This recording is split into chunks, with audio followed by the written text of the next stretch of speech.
Hey, what's up, guys? Welcome to Law Splaining the Interwebs. I'm your host, Nick Recato of Recato Law, a small law firm in central Minnesota, and everything is going wrong. Everything that can go wrong is going wrong, but I am here. I'm here for you. This is entirely Joe Neerman's fault, by the way. Joe the lawyer. Yes, it's the old intro because I don't have the new intro on this computer right now. Stone Cold Negan, that happens every single time I start up. They'll all be back in a minute. It's a stupid quirk of how YouTube counts live views. But I am sorry that I am late. Look, I'm down in Lawyer. I'm down in Florida. I'm down in Lawyer. I'm down in Florida. And Joe the lawyer from Good Logic is also down in Florida. Keep the mic far from my face? No. We'll move it to here. How's that? Joe Neerman is also down here in Florida. And he took me out to the bar. So this entire show, I blame exclusively on Joe.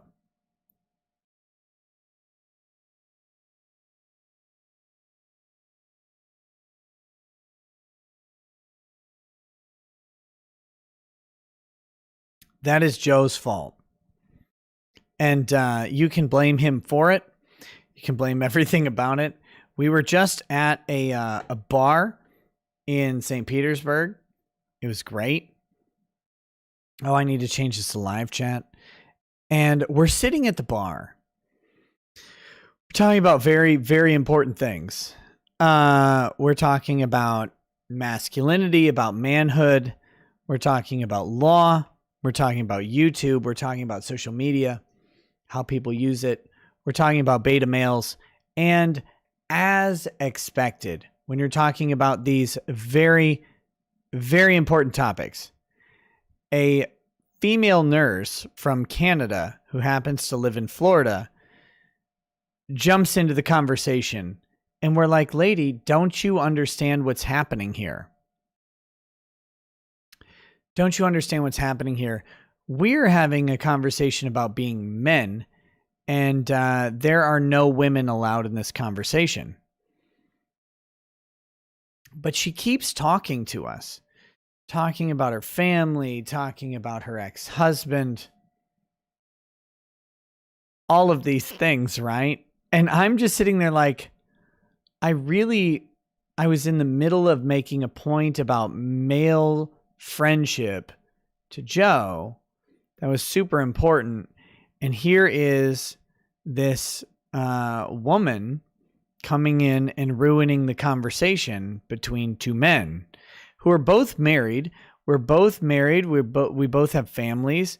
We've literally zero interest in this lady. And I'm like, if she only knew the tree she was barking up right now it's the least fruitful tree in the forest for her. And aside from being an absolute jerk, there was no way to just end this conversation, because all I wanted on earth was to say, stop talking to me. I'm talking to this guy. But I also didn't want to sound gay, so I didn't want to do that. But was she hot? No, she was not hot. This is a mid-aged, late 30s to early 40s woman. I mean, she was not hideous or anything, but you know me, I'm a shallow, horrific person. And I'm also married. I'm not interested in this person at all. But they're telling me their life story, and it's like, I'm really just trying to talk to this good Jewish lawyer about law, about manhood, about masculinity, and I really don't want your ovaries entering this conversation. I think this is terrible. So it was a mess. It was a mess. And then what I do is I look at my phone because I'm like, we've been here a while. I've had a couple tall drinks. We've been here a bit. My shoes are still on. Oh my God. And we've been here a bit. I probably am pushing on time. I open my phone. It is 11:33 p.m. Eastern. I'm like, oh my God, I have a show in 27 minutes. Joe, we got to get out of here. So we get in.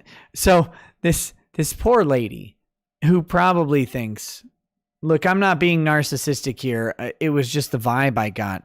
She probably thought she was talking to people, one of whom she may be able to hang out with and get a drink with, something further. And I'm like, deuces, we're out of here. We're gone. I got a show, a very important YouTube show. I don't have time for this. Yeah, you're goodbye. And so we left.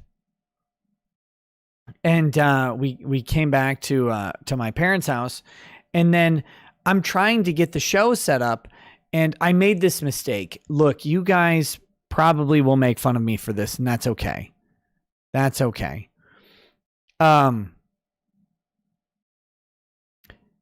My second monitor right now, I've been playing with this feature on Windows 10, it's my Surface tablet, and I'm projecting to it as a wireless monitor. It's a really cool feature when you don't need, like when input lag doesn't matter.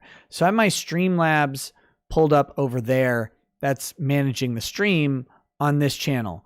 And it's really cool because input lag doesn't matter. So if something kind of glitches out, it's not a big deal. That's what I did last night. It was a ton of fun. It worked pretty well. I updated the computer during the day. You can't update a computer. When it works, when a computer is functioning, you should never, ever update it, ever. What you should do is you should just leave it perpetually in its state of unupdatedness when it does what you want. And so I get back here and I'm scrambling because I'm like, oh my God, I'm late for this show. I got to get ready. And I was trying to project my screen onto this computer, and it wasn't working. I'm like, this is dumb. So then I go and it says you have to add the wireless display feature. And I'm like, I was using the wireless display feature. This doesn't make sense, but I'm going to add it. So I clicked to add the wireless display feature, and I didn't have the keyboard to the Surface hooked up because I don't need it. I've got a touch screen. And so I go to the touch, and a keyboard, like the on-screen keyboard, doesn't come up. And I'm like, where the hell is the on-screen keyboard? It doesn't exist anymore. My on-screen keyboard for the Surface tablet is gone because of the update. I don't know why Microsoft would take away my on-screen keyboard. It was a great feature. It was wonderful. It allowed me to type things with just a touch screen. Now, they have decided that it doesn't exist. And it doesn't make sense to me. It doesn't make sense to me. I don't understand why you would, for some reason, make an update that destroys the on-screen keyboard. What? It's the whole point of the Surface is that it's a tablet. It's like an iPad competitor, but better. This is a Surface 3. This is my fault because I have a Surface 3 instead of a Surface 8, and Microsoft wants me to buy a Surface 8. But I don't want to buy a Surface 8. I want the next generation from now, ARMS. That's the next Surface computer I buy. But anyway, try Linux. Oh, 8-bit Oni. We got an 8-bit Oni says try Linux. I recommend Mint. 8-bit Oni. I can't run an Android phone, and you're telling me that I should try Linux? Come on now. Come on now.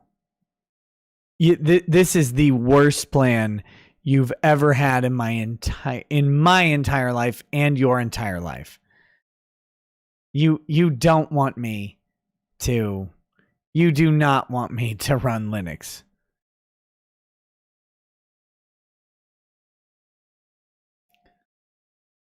Oh my gosh. I still have my shoes on from going to the bar. This is terrible. Okay, so by the way, big shout out to Joe Neerman. Good logic. Great guy. I plan on collaborating with him even more in the future.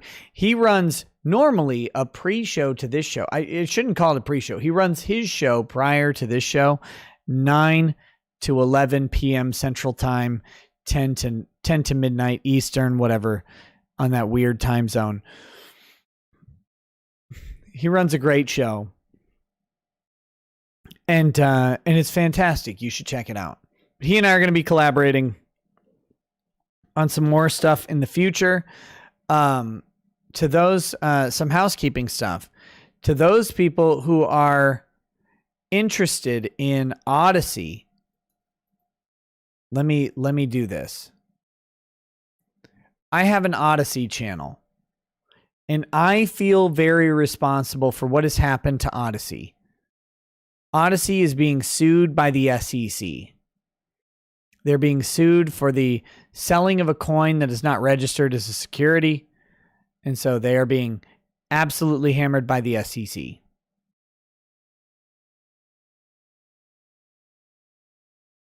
It's my fault entirely. I think you guys know I started really growing on Parler about a day before it got absolutely trounced by Amazon.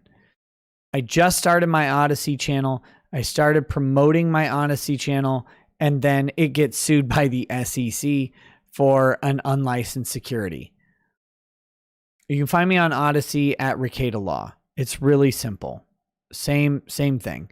And it mirrors all my short content. I'm working on getting a mirror for my long form content. There's something weird about that where I'm not able to claim a second channel. I'm gonna work on it. Long story short, Odyssey exists. Odyssey is great. I want to cover their lawsuit with the SEC, and I want to talk about it. I think it's unjust what's happening to them. I think it's a very, very important point for alternative media. Okay.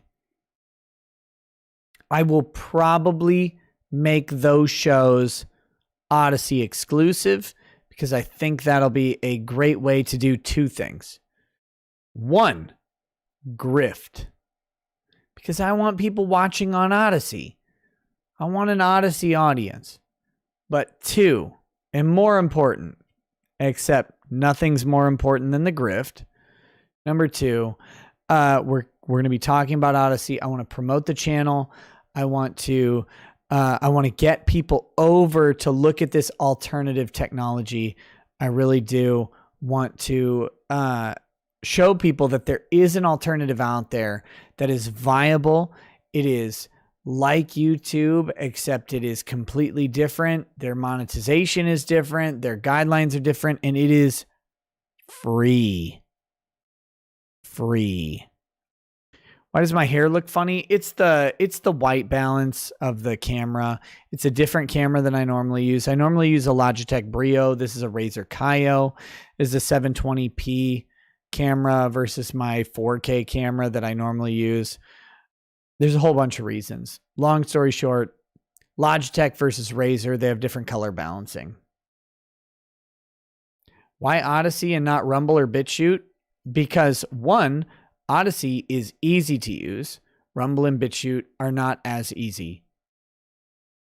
Two, see number one.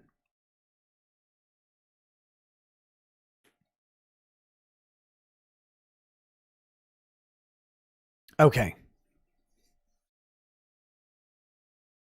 So that's it. What I don't want to do, I really don't want to have, I don't want to have to go and do something on every single platform I'm on. Like right now, you guys have no idea. I hate doing a tweet for a show announcement because I do a locals post, which I love. Locals is great. I do a tweet, which I hate because it's Twitter. And then I also post to Gab, Minds, Parler, and Verify, and my Fediverse, verified.af. It's not a big deal to copy and paste a post, but it's stupid to quintuple the time I would spend making a show announcement. And so I've been just posting on Twitter because that's where I get the most engagement. That's where I get the most growth.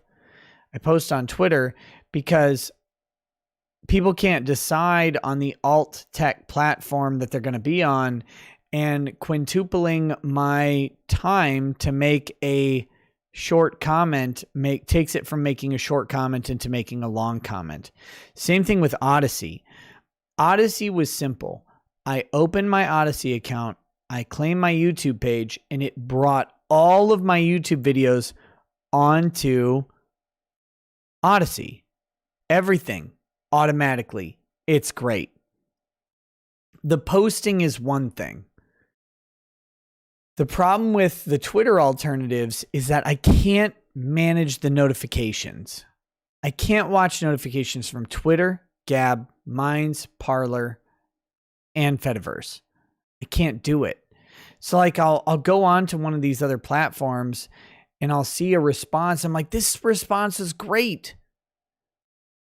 It was like 3 days ago. I missed it because I can't manage all these stupid notifications. It doesn't work.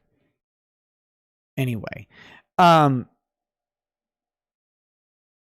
look, this is the whiskey talking in general, so I apologize for the rambliness of this. But Odyssey is easy.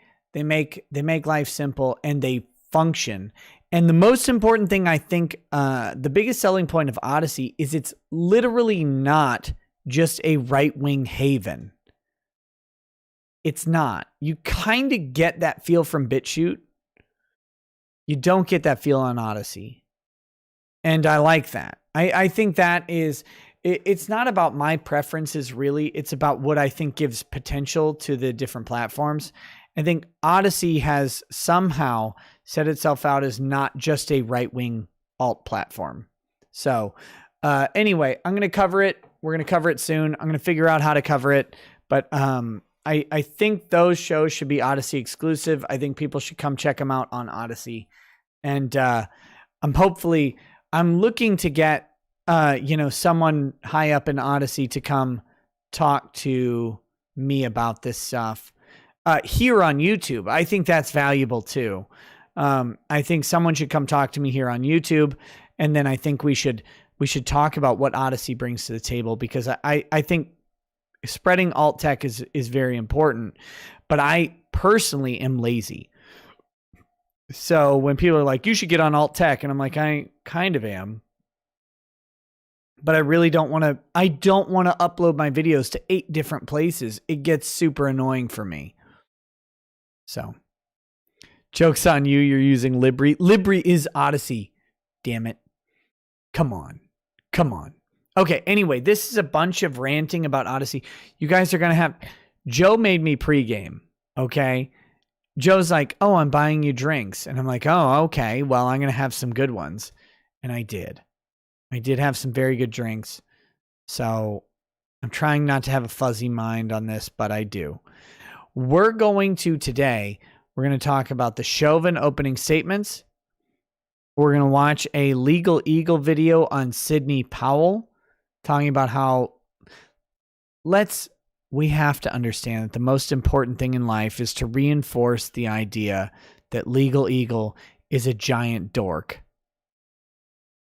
And then maybe we're going to get to the transgender opinion that I teased yesterday. I don't think we're going to get there. If you're like, you know what I really want? I want to read through a court opinion about transgenders. I don't think we're going to get there tonight. But we're going to definitely cover the Chauvin opening statements. We might cover some Chauvin witness testimony. Oh, that's 3 hours long. I don't think we're going to do too much of that. And then we're going to cover Legal Eagle. So that being said, you guys do have a task, however. Ken Jennings, I got a very important email today, and I need your help with that email. I'm going to send it to you on Discord because it's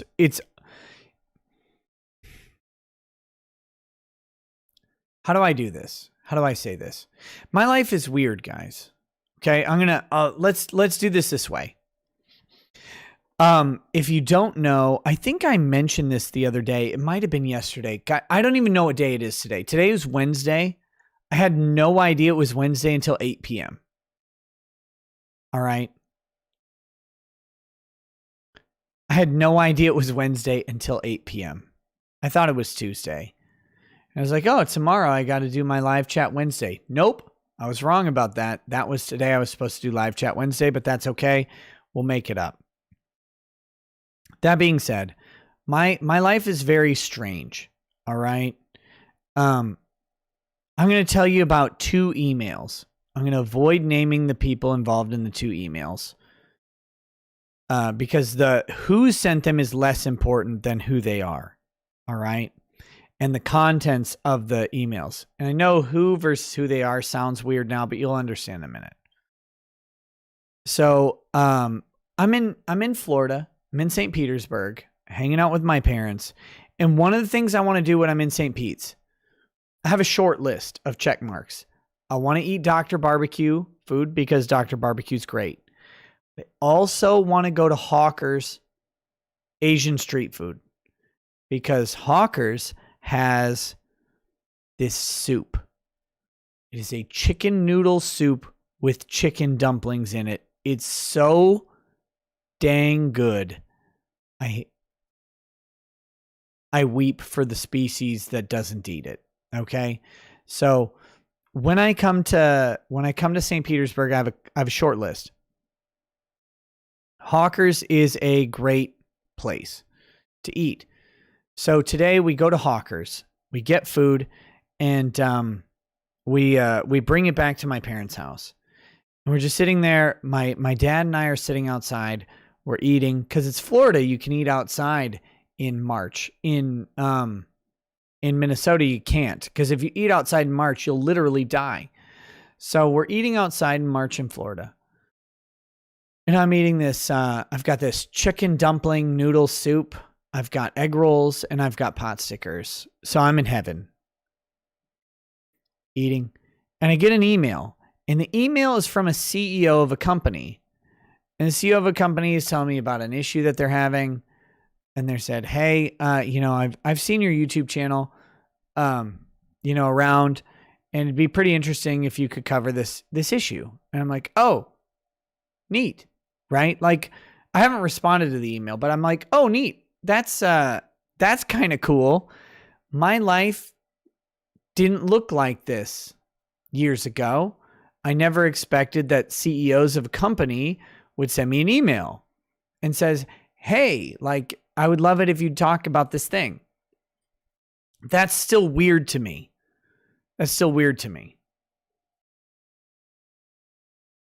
And it doesn't really matter who the company is, right? Because it could be, doesn't matter if it's 1 employee, 5 employees, 10,000 employees. It doesn't matter, because to me, any company contacting me and saying, hey, will you talk about my issue? I'm like, that's mind-boggling to me. And I said to my dad, I said, my life is so weird now because I get emails like this.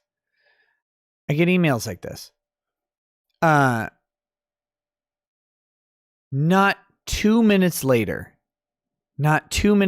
I got an email from one of you, a viewer who I recognize. I said, hey, here's my screen name on YouTube. I'm a fan. I hope you know who I am. And of course, I immediately recognize the name. I'm like, oh my God. Okay. And they said, I'm not going to get into their personal details. That's not important. but they said, hey, this is a bad thing that happened to me today. Here's another bad thing that happened to me today. Here's another bad thing that happened to me today. My life is in tatters. And they said to me, the opening line of the email was the saddest line. And believe me, everything they said was heartbreaking. All right. Look, and I've been there on so many of those issues. I'm right there with you, brother. Whoever you sent this to me, you know who you are. You know who you are. I know who you are. I've been there with you on so many of these issues. And every single one of them is literally heartbreaking. But the most heartbreaking line that they said in this entire email was, "You're the only person I can talk to about this." And I'm like, I'm just a guy on YouTube. You've never met me. You don't know anything. You don't know anything about me other than you've seen me on this show. You watch the show and you're a fan. And all I can think is that of all the heartbreaking things you said, to me, that is the worst. And I'm like, first of all, I'm humbled by this, right? I'm absolutely humbled by this. Because how do I answer that? How do I live up to that expectation? How do I fulfill what's happened here? And in times like this, I think my job is normally literally making fun of fat people on Twitter, right? Like I drink, make fun of fat people. We tell jokes, we have fun. But then there's the reality of what I do, and it hits home. And that is this person out of thousands of people who watch this show or who watch the short show every day. This person has a real issue. And I have an opportunity to speak into this person's life. And that's when my job becomes real. And so I go, what do I do here? But the most heartbreaking thing on earth was this person saying, "You're the only person I can talk to." And two things. One, I immediately prayed for this person.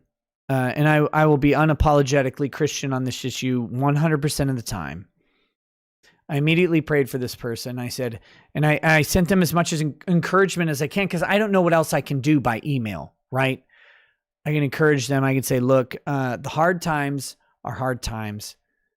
Hard times precede good times. Things I hope will turn around for you. I hope they'll be better. I recognize that they're hard and they seem hopeless. Please, for the love of God, weather the storm. Don't be beaten by the storm. All right? Weather the storm. Things will be better. They will be better. No matter what, they will be better. I don't know if they'll be the best in the world, but they'll be better than they are now. I promise at some point that'll happen. So I encourage this person because that's what I can do. But it reinforced something I've been thinking about forever. I talked about this with Joe tonight, and I'm going to move forward with this. We need manversations. We need manversations. We need, I know that the overwhelming majority, especially of the live stream of audience, is men. I appreciate you women out there. I really do. But the overwhelming majority of this audience is male, is men. And one thing that needs to happen, because this is gone in our society, is we need to have men with permission to talk about male issues. We need not only permission to talk about male issues, but we need permission to talk about how to be male, how to be masculine. And we need a lot of different perspectives on this. We need this from people like Drexel, right? Who has a wildly divergent life from mine, right? He has a MGTOW, MGTOW perspective. I don't agree with it. I'm fascinated by it. It's not my thing, but we need that perspective. We also need a perspective of a Doug TenNapel, a Ty Beard, right? Strong father, family man. We need those as well. Further, and this is what struck me as the most important today. This is completely different than today. All right. This is completely different from Drexel versus Ty and Doug is what I mean by that. Sorry. It's relevant to today. We need to understand how to have male friendships, masculine friendships, because we're not told how to do this anymore. I don't know if you guys know this, but friendship meant something completely different in Greek times. It meant something completely different in early American times, and it means something completely different today. Today, we're kind of taught that you have these friendships growing up, and then you move out of those friendships and into a familial relationship with a woman and your kids, and then you kind of leave those male friendships in the past. That's not real, and that's not true, and it's also, most importantly, not healthy for men. Men need to be friends with other men in a real way. They need to have a male confidant because and I've been married a very long time. I love my wife more than any of you can possibly know. But at the same time, there are issues that I need to talk through that my wife isn't a proper receptacle for those issues. She's not the proper conversation partner. I need someone who thinks like me. A husband and a wife complement each other in various ways, but a man who seeks advice, who seeks enrichment, who seeks clarity, isn't looking for a complementary partner in a conversation. They're looking for a partner who thinks in the same way that they have, that can challenge them, that can help them grow and facilitate the thought. This is a different type of relationship. So I have a set of male friends that I value very heavily. And I know that there's a bunch of people out there who think that type of relationship is shunned or is improper, or they merely haven't been taught how to have those relationships. So that is a big part of what's coming with Manversations. I'll talk more about it as it's developed, but the email I got today, if you're out there, buddy, look, first of all, two things. One, I'm going to refer you to a friend of mine, Ken Jennings. I really think you need to talk to Ken. And I know Ken would be happy to talk to you. Two, you who sent me the email today have inspired and reinforced the idea that this is something that is necessary, because I think this is missing from a lot of people out there. And not that I'm not special. I don't have any specific insight into this, but I know a lot of people who really do, from all walks of life, from all stages of life, and it's something I see throughout all of the men that I know. There are different levels, there are different levels of need and different levels of engagement that all of these different men exhibit, and they're all models, and there's wisdom in all of it.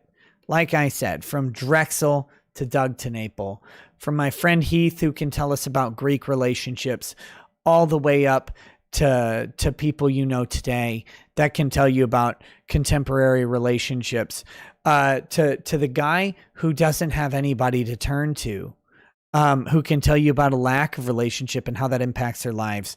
I think we're taught not to have relationships with our fathers. And by the way, my dad doesn't know this, but I'm going to be inviting him to talk on one of these shows sometime soon, so that'll be fun. But we're taught not to have relationships with our fathers. We're taught that our fathers, and this is subtle, right? This is through TV and media. We're taught that our fathers are buffoons. We're taught that our fathers are not of value. We're taught that our fathers don't have anything to add to our lives and our conversations, that our mothers do all the work and our fathers just run off to work and earn the money, and then the moms spend and allocate the money, and they spend and allocate the resources, and they determine the children. That's not true. We're taught to not respect our dads. We're taught not to respect our male friends, because our male friends are just who get us into trouble, right? That's who get us into trouble. That's who reinforce those juvenile aspects of our masculinity. We're taught to not respect other men. We're taught to be skeptical of other men. And in fact, the secular version of reality tells us to leave men behind.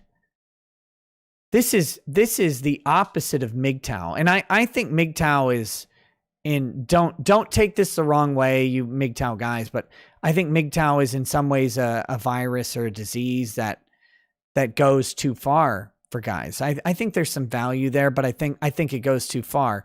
You obviously know this. I'm a married man, happily married for 16 years now. But the opposite of MGTOW is that men are taught to leave other men and only focus on women and family. And that's not healthy for us either. Biologically, it's not. Judeo-Christian teachings don't have us doing this. This is a messy situation where we're taught that our male relationships are supposed to be devalued and cast aside, and we're supposed to grow out of them. All of this is wrong. All of this is wrong. So we're going to be aiming to correct that very soon. I've now rambled for 50 minutes on this stuff, but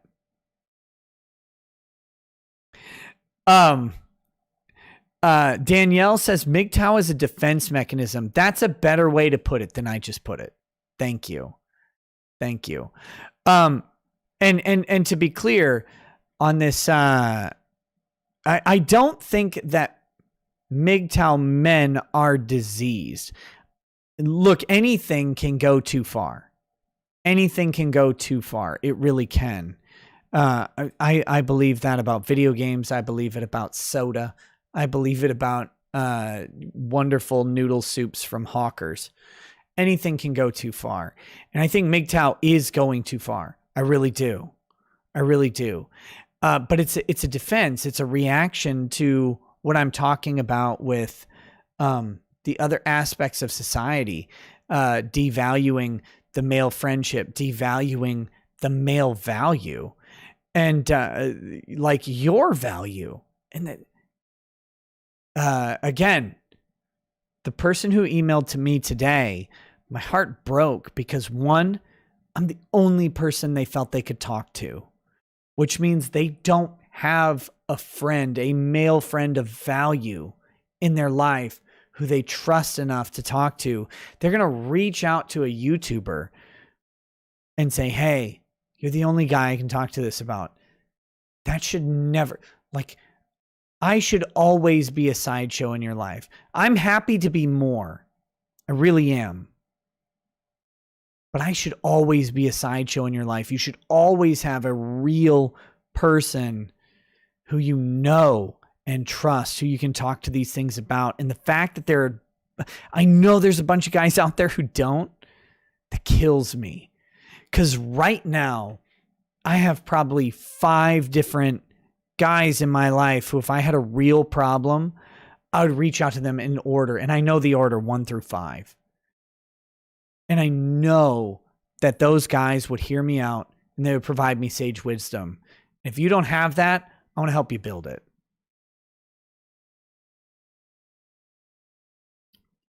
That's my preacher portion for the day.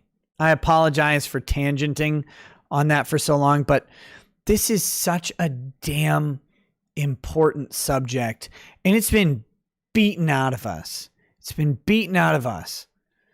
And the couple of us who have survived, who have gotten through it, who've made it through the propaganda or the bad female influences or even the bad male influences in our lives, who've gotten around that, who have those strong connections, who have those strong influences, we need to teach other people how to do it.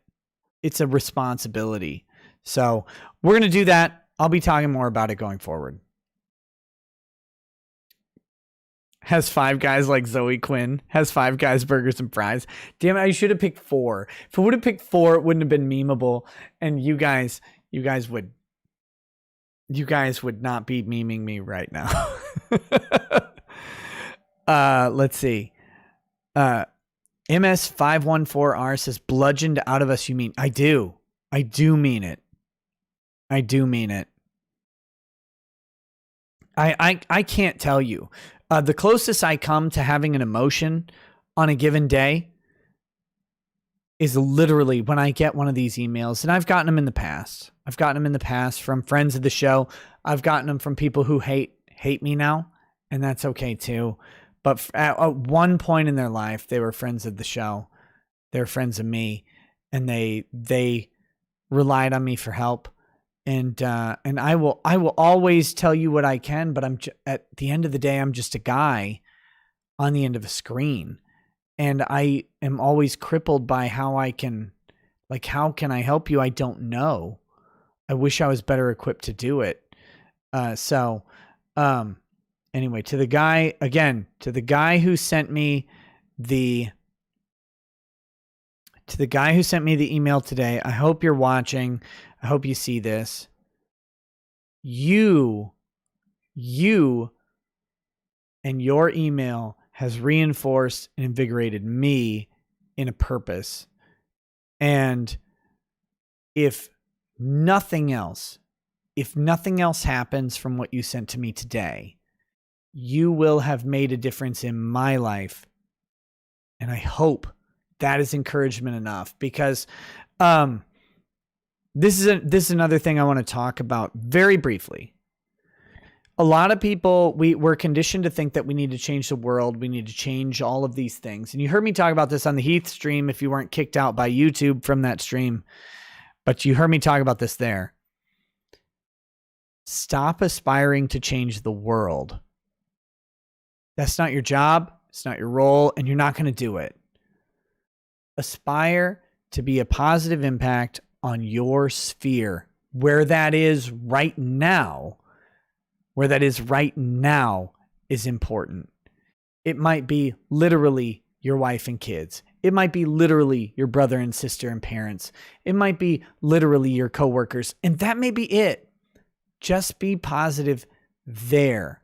And if you are a good steward with those relationships, if you are a positive impact in those relationships, one of two things will happen.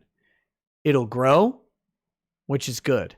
Your sphere will grow and your influence will grow. 2, if your sphere doesn't grow, and this is the more important one, your influence will have been enough where you are. So, to the person who sent me the email today, you've influenced me. You've influenced me in a positive way. Your words, your expressions, your thoughts, and your struggle has had meaning for me. And I want you to know that, because that's damn important. And so are you. And the world telling you you're not is ridiculous. So hang in there, brother. I'm with you. I really am. I really am. Now, this is super gay. So we're going to go through, we're going to read some super chats, and then we're going to watch some Chauvin opening arguments. We're going to watch some Legal Eagle, and we're going to laugh about some stuff, because this has gotten way too heavy. It's gotten way too heavy.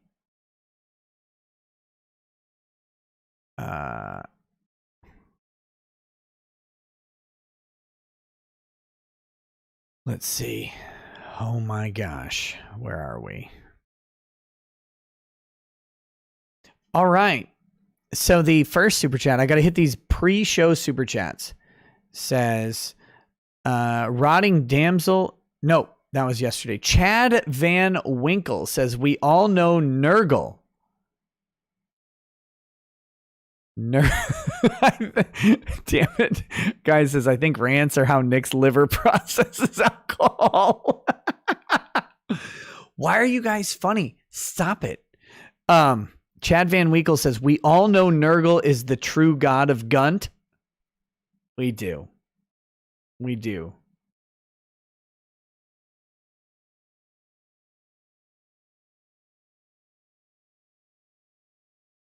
A bunch of question marks sent me, what 46-year-old man cries for their mommy? Floyd was just a little sissy boy. Damn. Brutal. Brutal. The Zan man says, would you chew Monica's jockstrap to give Daddy Jim the magic heels?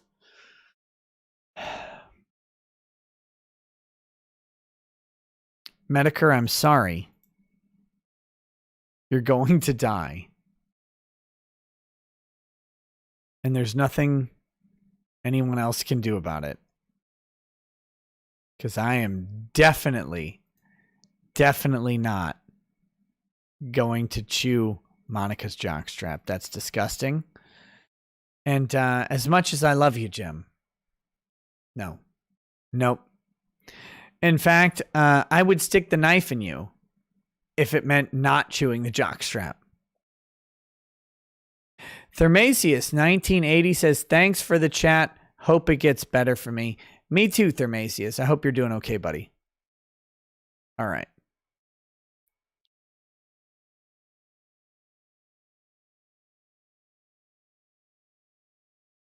Damn. Computer's laggy. All right, we've got Kiwi Goes Live. It says, every now and again, I think about the song Angel Witch by the band Angel Witch off the album Angel Witch, where the chorus is the band repeating the phrase, you're an angel witch. What? What are you talking about? Bad Vibe says, the most honest advice you can give someone in rough situations is expect the worst, work for the best. Keep your head up and plow through. Don't slow or look back. Nick Naylor says, as someone that had a lot of male friends, then burnt bridges because dirtbags are dirtbags, I can attest to the hardship lone wolf brings. Having the ability to bounce your thoughts off someone brings clarity to situations. It does. It really does. The Gray One has sent a couple chats, but he's been denied by YouTube. The Gray One, if you want to tag me, just tag me in the chat. I'll read your chat. I see you're getting censored here. The Gray One sent a $20 and a $10 super chat. Thank you. I really appreciate it. But just tag me in the chat here and I'll look for it. Mithrin Imra says, my father passed a week ago. We knew it was coming, and I got to tell him how much of a role model he was for me when he was still alert and aware. Value that relationship when it's a good one. If it isn't your father, find a father figure. Yes. Yes. Do that. Our dads are devalued by mainstream society, and it's pitiful. It's disgusting that they devalue them. Because look, your dad brought you in and raised you, or didn't raise you, but either way, you share genetic material. At the very least, you share genetic material with your dad, and that's at the least. That's at the least. Even if you hate your dad, okay? You hate your dad, you love your mom, whatever, because your dad left. I don't know. At one point, you have to think about it this way. At one point, your dad chose your mom. At one point, your dad made a right decision because you exist. And so therefore, there's wisdom to be learned from that dad. And we've been told over and over that our dads are the fault of everything bad in our lives. Our dads are doofuses who don't know how to respect anything. And that's nonsense. It's nonsense. Arkin Eli says, men don't confide because that is seen as weak, and men can't be weak. And we've seen those that do talk get cheated on, ragged on, blamed, and put in horrible situations. I agree. And that's crazy town. It shouldn't be that way. So we're going to talk about that. We're going to be talking about this stuff. Mr. Bentham says, you're right about what you said about fathers. Mothers and daughters put fathers down to the point where sons have nowhere to go to learn to be a man. You need to be a man to raise a man. Single mothers are ruining their sons. And again, even if you have a single mom and the dad was the worst guy on earth and left the mom, whatever, At one point, your dad found value in your mom. So if you love your mom, at one point your dad did too, which means that he's capable of making the right decision.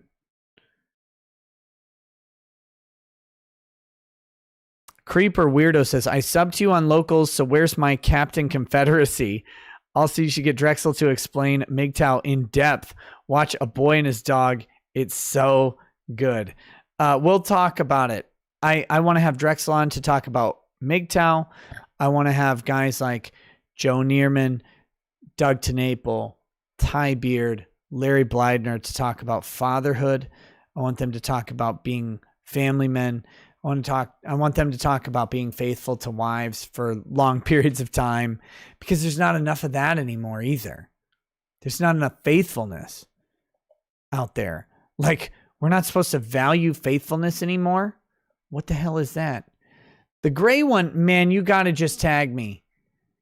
YouTube is censoring you like crazy, and I love your money, but I hate taking it from you like this. Please tag me.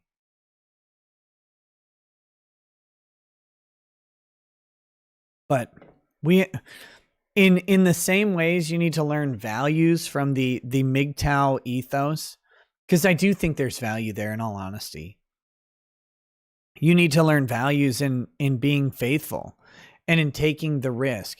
I know not everybody is out to take a risk on a woman, right? To get married in today's thing. That's Drexel's whole thing. How can you recommend getting married today? It's like, well, because I found an acceptable level of risk. That's how I can recommend it. And I think other people can find it too.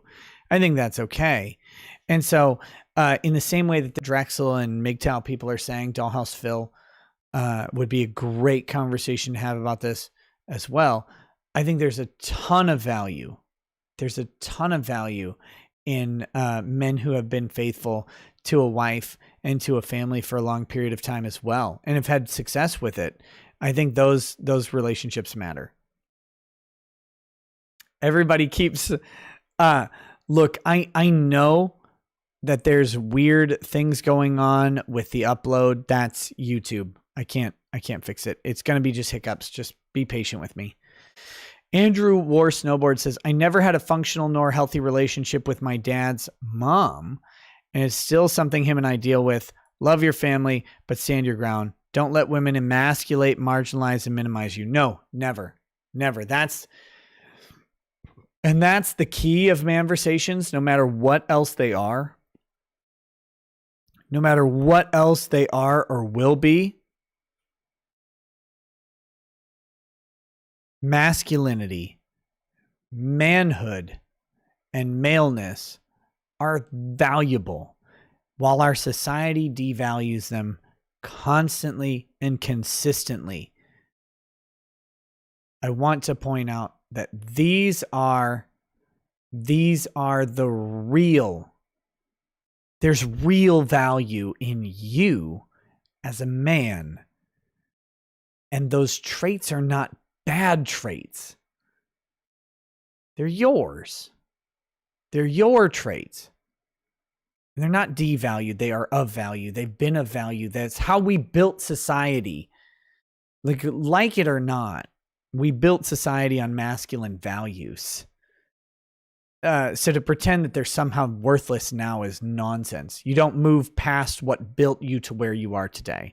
The gray one has tagged me finally. He says, I send good wishes to your listener.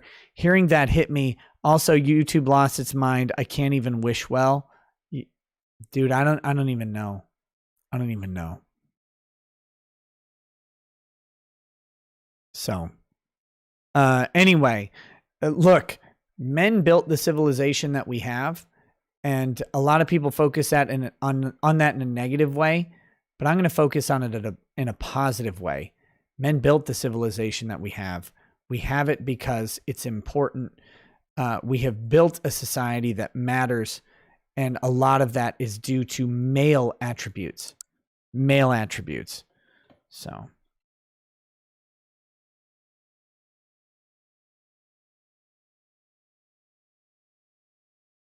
Ascot Man, we'll figure that out. All right. Are you guys ready to talk some Chauvin? Here we go.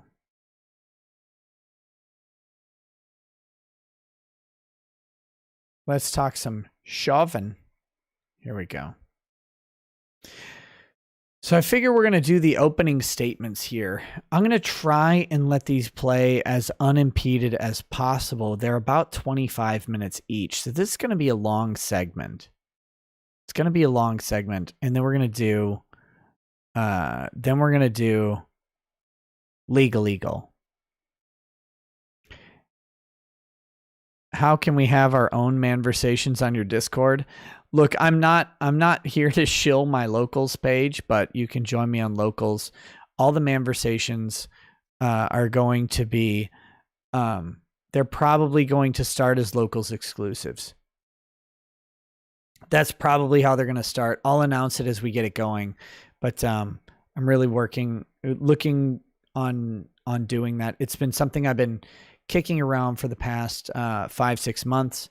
How do I do it? Where do I do it? How do I add value to people who want that value? And it'll probably start on locals and grow into something. So here we go. All right. So we've got, this is opening statements. This is from the prosecution. And here we go. My name is Jerry Blackwell, and I apologize for talking to you through this plexiglass. Oh, shut up. Hold on. I need, what? My headphones aren't, I'm like, why don't I hear this through my headphones? Mother effing boomer.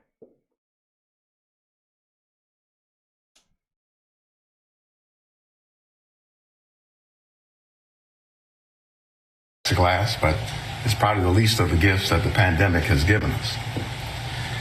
You're going to learn in this case a lot about what it means to be a public servant.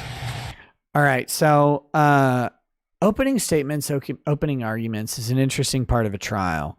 And the reason I want to watch these and focus on these, and we're not going to do this for every single aspect of the trial because most of the trial is going to be boring. This is where each side is going to tell the jurors what case they're going to make. I'm going to make this case to you. You're going to see this. You're going to see this manifest through the facts that we present, through the testimony that you're going to hear, through this stuff. And that's really, really, this is a crucial aspect of the case because it's setting the expectations of the juror. And if you set the expectations too high and you don't deliver on those, you're going to lose. If you set the expectations too low, the juror's not going to be interested in listening to what you have to say. So you have to make appropriate expectations. You better be able to deliver on those expectations as you go. So that's why I really want to hit these opening statements. I really wanted to hit them on Monday, but with the flight, I couldn't. So today is the day. Andrew War Snowboard says, I'm in the same boat as that emailer. Your friendship has meant the world to me over the years, and you've played a similar role for me. I'm a conservative, straight, white Christian in Minnesota, and that's not always easy. It is not. It is not. Andrew, just on a personal level, you're a great dude. You're a great dude who cares tremendously, who's also incredibly witty and funny. And you should be encouraged in who you are. All right, here we go. And to have the honor of wearing this badge. It's a small badge that carries with it a large responsibility and a large accountability to the public. What does it stand for? It represents the very motto of the Minneapolis Police Department. Very motto. To protect with courage, motto. To serve with compassion. But it also represents the essence of the Minneapolis Police Department approach to the use of force against its citizens when appropriate. A sanctity of life and the protection of the public shall be the cornerstones of the Minneapolis Police Department's use of force. Compassion, sanctity of life, cornerstones, and that little badge is worn right over the officer's heart. But you're also going to learn that the officers take an oath when they become police officers. Officers. They take an oath that I will enforce the law courteously and appropriately, and as you will learn, as applies to this case, never employing unnecessary force or violence. And not only that. All right, real brief. I'm not going to pause this a ton of times during his speech, but obviously this is a critical part of their theory because they're trying to get a second-degree murder conviction here. And that second-degree murder conviction that they believe they can get is predicated on the idea of excessive force. A police officer, Derek Chauvin in this case, has to have committed an underlying felony offense, and that felony offense has to lead to the death of George Floyd. In this case, the felony offense would be some sort of felony battery, which to be convicted of a felony battery, the officer would have to exceed the level of force that they're justified in using in the commission of their regular duties. And they're given a lot of deference on the amount of force that's used because, a battery causing injury to people, when you tackle someone to the ground to arrest them, for example, like their elbows or knees are going to get scraped up, they're going to bleed. That is a battery in any context other than an arrest. Those battery, that battery protection increases as the level of resistance from the defendant increases as well. Typically, if someone is going to resist arrest, you need to increase the amount of force using that you use to affect the arrest. And so, what they're going to try and tell you that here's what he's saying is that this person, this Derek Chauvin, he defied his oath of office, and that's not a legal thing. That's a moral thing.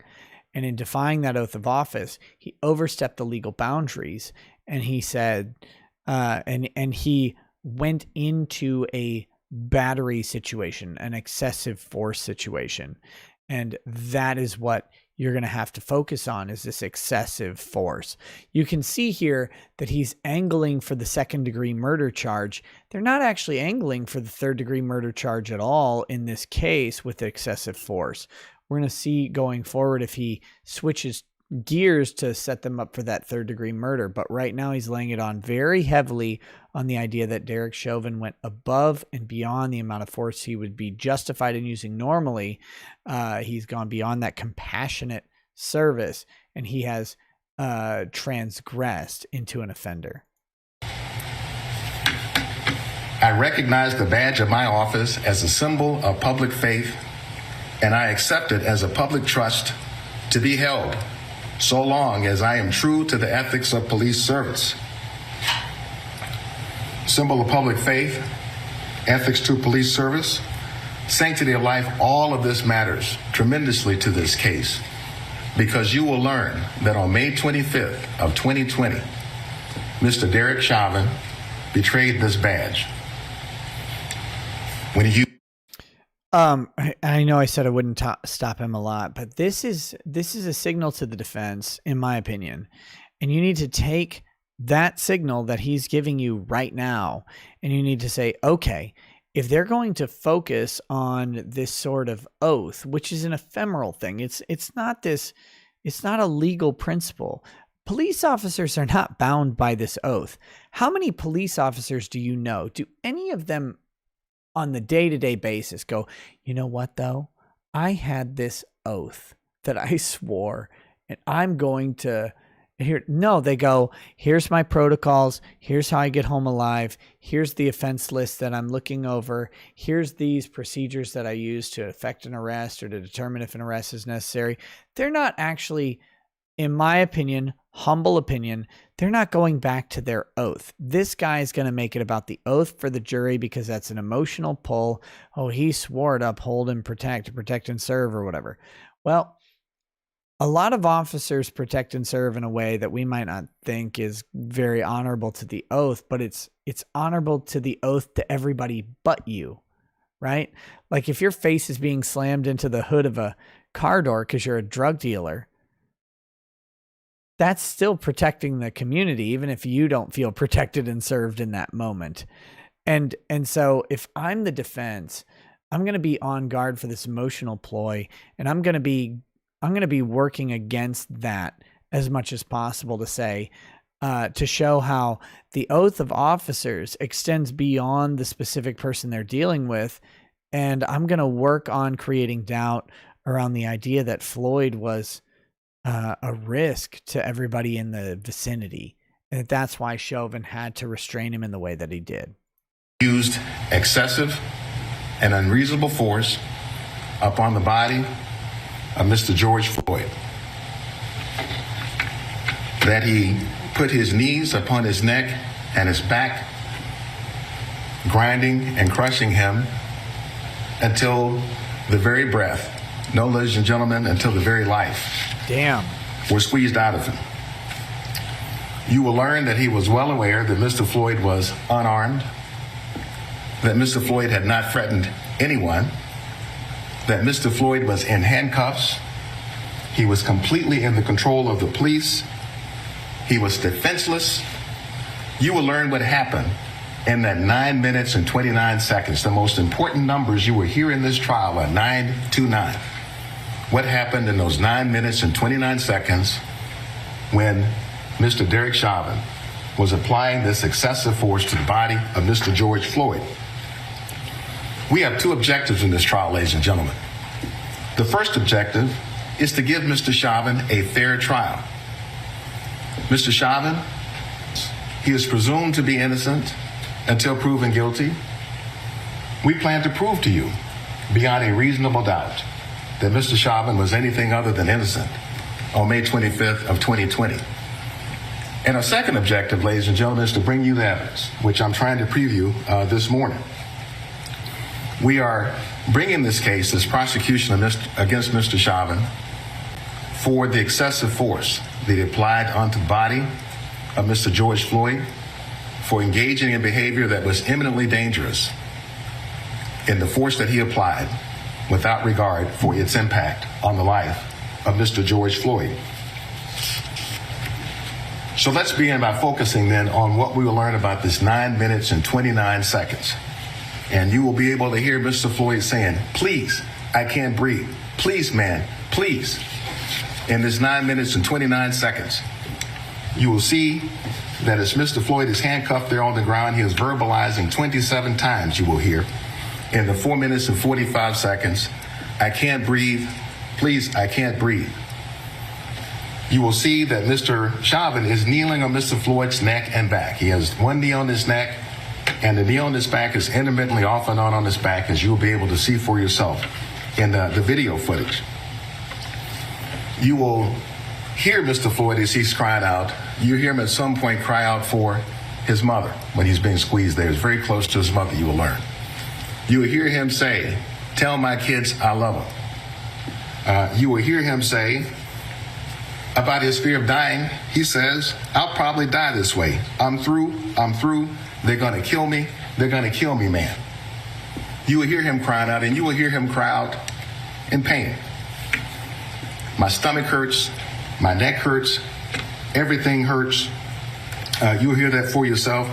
"Please, I can't breathe. Please, your knee on my neck." You will hear it, and you'll see at the same time while he's crying out, Mr. Chauvin never moves. The knee remains on his neck. Sunglasses remain undisturbed on his head, and it just goes on. You will hear his final words when he says, "I can't breathe." Before that time, you'll hear his voice get heavier. You will hear his words further apart. You will see that his respiration gets shallower and shallower and finally stops when he speaks his last words, "I can't breathe." And once we have his final words, you'll see that for roughly 53 seconds, he is completely silent and virtually motionless with just sporadic movements. I want to point out Danielle asked a very important question, and this is crucial to this part of the case particularly. Was our lawyers allowed to lie during opening statements, opening arguments? And let's frame it this way. Your opening statement, your opening argument is a posture before the court.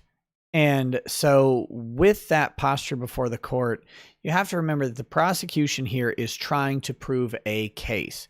They're trying to prove beyond any reasonable doubt that Derek Chauvin killed George Floyd. That's their goal. That's their job.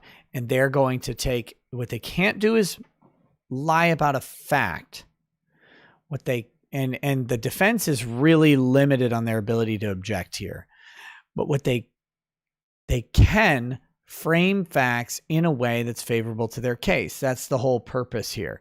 So what he's going to say is Derek Chauvin's knee, they're going to show you how Derek Chauvin's knee on the back of George Floyd's neck led to George Floyd's death. That may not be the ultimate cause of death, right? Like that's a fact question that the jury and the judge have to suss out. However, their goal is to show you that this is the true factual statement. So they get a lot of leeway here on both sides to frame the argument. It's not considered a lie. It's not considered anything.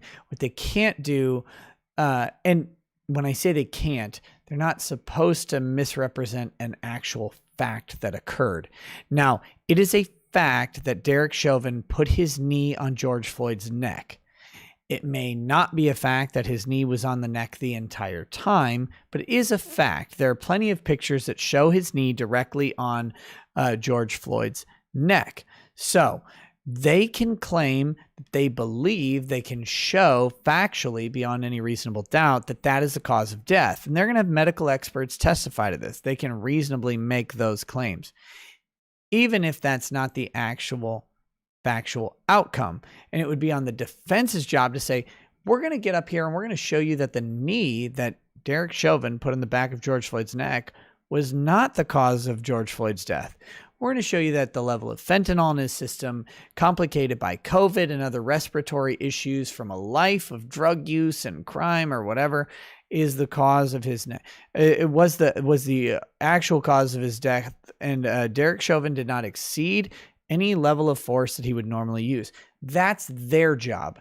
And neither of these things are factual misrepresentations. They're going to use the facts that are in the case, and they're going to make an argument about what happened based on those facts. And so it's not a lie. It's a presentation of your perspective of the factual scenario in which you believe to be correct that you're going to try and present to the jury. So you have to listen to these things in that way, because each side is going to get to make their statement. So I want to clear that. Johnny D says, how can he vocalize without respiratory function? Look, feeling like you can't breathe doesn't mean that you can't breathe. I have been in situations where I feel like I can't breathe. If you met anybody claustrophobic and you put them in a box, like against their will, they feel like they can't breathe, and they'll tell you that they feel like they can't breathe too. So people are making a lot of discussion about that. The medical examiner did not say that George Floyd died due to a lack of respiratory function. The fact that he's saying I can't breathe doesn't that's not the cause of death, is respiratory failure. That's not listed as the cause of death.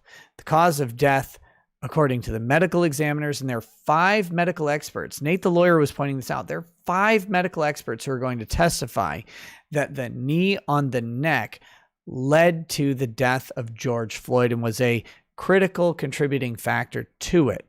It's not because his respiratory function was necessarily impaired. It's because of that being the cause of death for any other reason. Now, you don't have to buy that, but that's what 5 medical experts are going to testify to. So a lot of people are focused on, well, he's talking, which means he can breathe. That's fine. But I know personally, I've been in situations where I feel like I can't breathe, and I can vocalize that I feel like I can't breathe, even though I'm clearly able to breathe at that point. But you can't say that him saying, I can't breathe is dispositive of his being able to die from some other factor. He's vocalizing it in that way. Clearly he can breathe, but the cause of death is not respiratory failure. So you have to understand a couple different things about the court process here. And the defense's challenge in this is they have to overcome that testimony of 5 medical experts who are going to say that the cause of death was the knee on the back of the neck of George Floyd. That's what they're going to say. Doesn't mean the defense can't overcome it. It means they have Mount Everest, right? And we know about Mount Everest. A good chunk of people who try to climb it die. They have to climb over that mountain and they have to come back down if they can get to convince the jury. That's their job. You're going to learn those sporadic movements matter greatly in this case because what they reflect. Mr. Floyd was no longer breathing when he's making these movements. You will learn about something in this case called an anoxic seizure. It is the body's automatic reflex when breathing has stopped due to oxygen. Let me do this real quick. Chad Stacy Hobson says, you need to watch the video of the 2019 arrest of George Floyd, makes the same action. No, I don't. You don't understand. No, I don't need to watch that video. You know why? The jury doesn't watch that video. It doesn't matter to me how George Floyd died. I don't care if Chauvin pulled a gun and shot him in the spine while he's kneeling on him. It doesn't matter to me. My opinion is irrelevant here. I'm trying to explain, and this is the frustrating part of being a lawyer on YouTube. I'm trying to explain to you how a jury is able to look at this evidence and how the lawyers in the case are able to present this evidence. My opinion about what happened doesn't matter. I don't need to look at that video because the jury will never see that video. The jury is going to hear a limited set of facts about that video that have nothing to do with what he said, like when he called out for mom. They will not be able to reference the fact that he said he couldn't breathe. They will not be able to do anything like that. All they'll be able to do is talk about his physical reactions during that video and how those are similar to this case.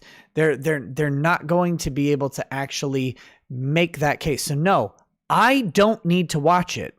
And you watching it doesn't change how the jury's going to look at this and doesn't change how the legally admissible evidence against Chauvin will work. And it's really, really damn critical that you understand that distinction, because if you start going, well, you need to do this, you need to do that, and imposing upon to me some sort of value judgment, it's not going to ever work for you. I don't care if Chauvin killed Floyd maliciously, innocently, or didn't kill him at all. My opinion doesn't matter. Trying to work through how the trial works in this video. That's the critical point. That's the critical part. Deprivation. We'll be able to point out to you when you'll see the involuntary movements from Mr. Floyd that are. The video footage explains it all with Floyd, but it doesn't though, because that's not going to be in the trial. Are you saying jurors won't look at the literal toxicology report that contradicts the 5 experts you and Nate love to bring up? Yes, Pepsi Man. Yes, I'm saying that the jurors will have a problem looking at that toxicology report because the jurors aren't going to be handed that toxicology report necessarily. What the jurors are going to get is 5 medical experts who have more medical knowledge than them telling them what the cause of death was, why their learned opinion with all of their credentials tells them what the cause of death was and why they're going to tell that. The defense has to find a way around that. Yes. Like, again, I love to bring it up because it's the most fucking relevant thing in the trial. Like, it's not like again, you guys are imposing like a value judgment on people like me, people like Nate. It's not a value judgment. This is what's going to be testified to by the experts. And in Minnesota, the way this works out, they're going to give deference to the best experts. And so Chauvin isn't going to just be able to bring in some other medical examiner with lesser experience than these guys to say, well, I looked at it and I came up with a different conclusion. And the reason you haven't heard about Chauvin's medical expert is because of that standard, that they don't allow some other guy to come in and give evidence. It's not that simple. They have to approach it in a different way. So yes, I'm telling you, the jury is not going to just, oh, look at the toxicology report and say, well, he died from fentanyl, because none of those jurors are doctors. None of those jurors know what the level of fentanyl that's fatal to a person is, and the defense has to find a way to get that in. The problem is that the defense tries to get that in without an expert. It's going to be objected to by the prosecution. It's going to be sustained by the judge as an objection, and the jurors are going to be told to ignore that evidence. Like, again, it's not about personal preference. We're trying to tell you what's going to happen in the case. Is that there, until Chauvin can somehow introduce the evidence of the toxicology, and that's going to probably come on cross-examination, right? Like, his lawyers are going to say to the medical experts, which I can't wait for that testimony. It's going to be phenomenal examination and cross-examination. I'm thinking they're going to ask those experts, they're going to say, but wouldn't you say that this is the appropriate level of fentanyl in a system? This is a fatal level of fentanyl. In your experience, you would agree that this level of fentanyl could be fatal to someone, and these are the symptoms of it. They're going to have to drag that out through testimony of hostile experts who don't want to testify about that. And that's going to be something we have to see from the defense attorney. And I can't guarantee the defense is going to be able to do it. I can't guarantee the defense is going to be able to competently do that. Now, maybe they will, maybe they won't, but it's not that simple. You can't just get this out. You can't just introduce this. Well, here's a fatal level of fentanyl. You actually, and this is an important point, none of you know what the fatal level of fentanyl is in George Floyd's body, because fentanyl is an opioid. Opioid tolerance that's the killer, by the way, in overdoses for opioids.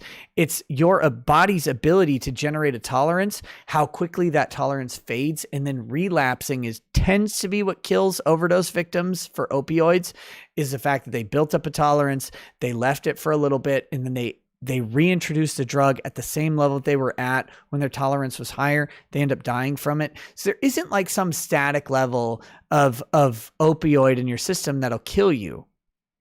It's not that simple. And that's a problem with this level of testimony as well. George Floyd's a big guy. We don't know what that means for his level of opioid tolerance. We don't know how long he's been on drugs. We don't know if that testimony is going to get entered into evidence. There's so many variables here. And on the internet, it's really fucking simple to say, oh, well, George Floyd was on fentanyl, therefore that's what killed him. And that may even be true. That may even be the right answer. But whether or not you're able to get that evidence before a jury is a different question. It's not that easy to just say, well, fentanyl killed Floyd. If they could do that, it'd be really simple to get Chauvin off, right? If you could just get some weirdo like meth addict to sit up on stage and be like, yeah, man, I had that much fentanyl in me and I died and they brought me back. Well, that'd be an easy way to bring up that in, but it's not that simple to get the evidence in. So again, like, I know you guys hate when I talk about how the prosecution and the defense have to quibble over this. There are rules around how evidence gets introduced to a jury. And if the defense lawyers try and break those rules, there are real problems for them going forward, and they can damage their own credibility with the jury if the judge is reprimanding the defense every single second. So there's strategic times that they're going to overstep their ability to introduce evidence. They're going to do it, and they're going to make those decisions very, very carefully, because if the judge is reprimanding the defense every single time, it's going to lose its impact. So I have to point that out, because this is not the simple formula that the internet wants to make it out to be. On the internet, everything makes sense and everything is very simple because we can look at multiple camera angles and blah, blah, blah. And there is no judge saying, no, you can't do that. There is no rule saying, no, you can't look at that. There is no rule saying, oh, you can't talk about George Floyd's arrest in 2019 because that would prejudice George Floyd. Oh, you can't talk about the fact that George Floyd held up a woman and put a gun to her belly. because that would prejudice George Floyd and that would make Chauvin look like better. And we don't know if Derek Chauvin mentioned that or knew that or anything like that. There are no rules on the internet, but in court, there's a whole lot of them. So we're trying to tell you how this works out. And people people keep like getting mad, like, oh, fentanyl. It's like, look, it might have been the fentanyl. I don't know. I don't care. I don't care if Chauvin burns for this. If he killed Floyd, he should go to prison. If he didn't kill Floyd, he shouldn't go to prison. That's the end of the day on Derek Chauvin. I don't care. But when we're trying to tell you like how this works, you can't sit there and scream at us about this stuff. We know. I know about his 2019 arrest. I know about the fentanyl in his system. But how it gets to the jury is what matters here. Part of an anoxic seizure. Not only that, you're going to learn about something that's called agonal breathing. When the heart is stopped, when blood is no longer coursing through the veins, you will hear the body gasp as an involuntary reflex. We'll point out to you when Mr. Floyd is having the agonal breathing, again, as a reflex, involuntary reflex to the oxygen deprivation. So we learn here that Mr. Floyd at some point is completely passed out. Mr. Chauvin continues on as he had. Knee on the neck, knee on the back. You'll see he does not let up and he does not get up. This is the problem for Chauvin. As you can see, 3 minutes and 51 seconds. During this period of time, you will learn that Mr. Chauvin is told that they can't even find the pulse of Mr. Floyd. You learn he's told that twice. They can't even find the pulse. You'll be able to see for yourself what he does in response. This is the big problem. And that he does not get up. This is the biggest problem for Chauvin. Mr. Floyd does not even have a pulse. It continues on. It continues on, ladies and gentlemen, even after the ambulance arrives on the scene. The ambulance is there, and you'll be able to see for yourself what Mr. Chauvin is doing when the ambulance is there. You'll be able to compare how he looks in this photograph to how he looked in the first 4 minutes and 45 seconds. Same position, doesn't let up, and you'll see he doesn't get up. The paramedic from the ambulance comes over. You'll be able to see this in the video. He checks Mr. Floyd for a pulse.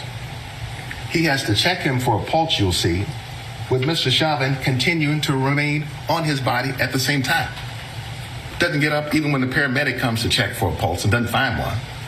Mr. Chauvin doesn't get up. This is a big problem for Chauvin, especially in the eyes of a jury. He doesn't get up when there is no pulse. Again, you can argue he's not the cause of death all day. That's obviously what the defense is going to do, but the jury's going to see, well, wait, he found out there was no pulse and he stayed on his neck. Why did he stay on his neck?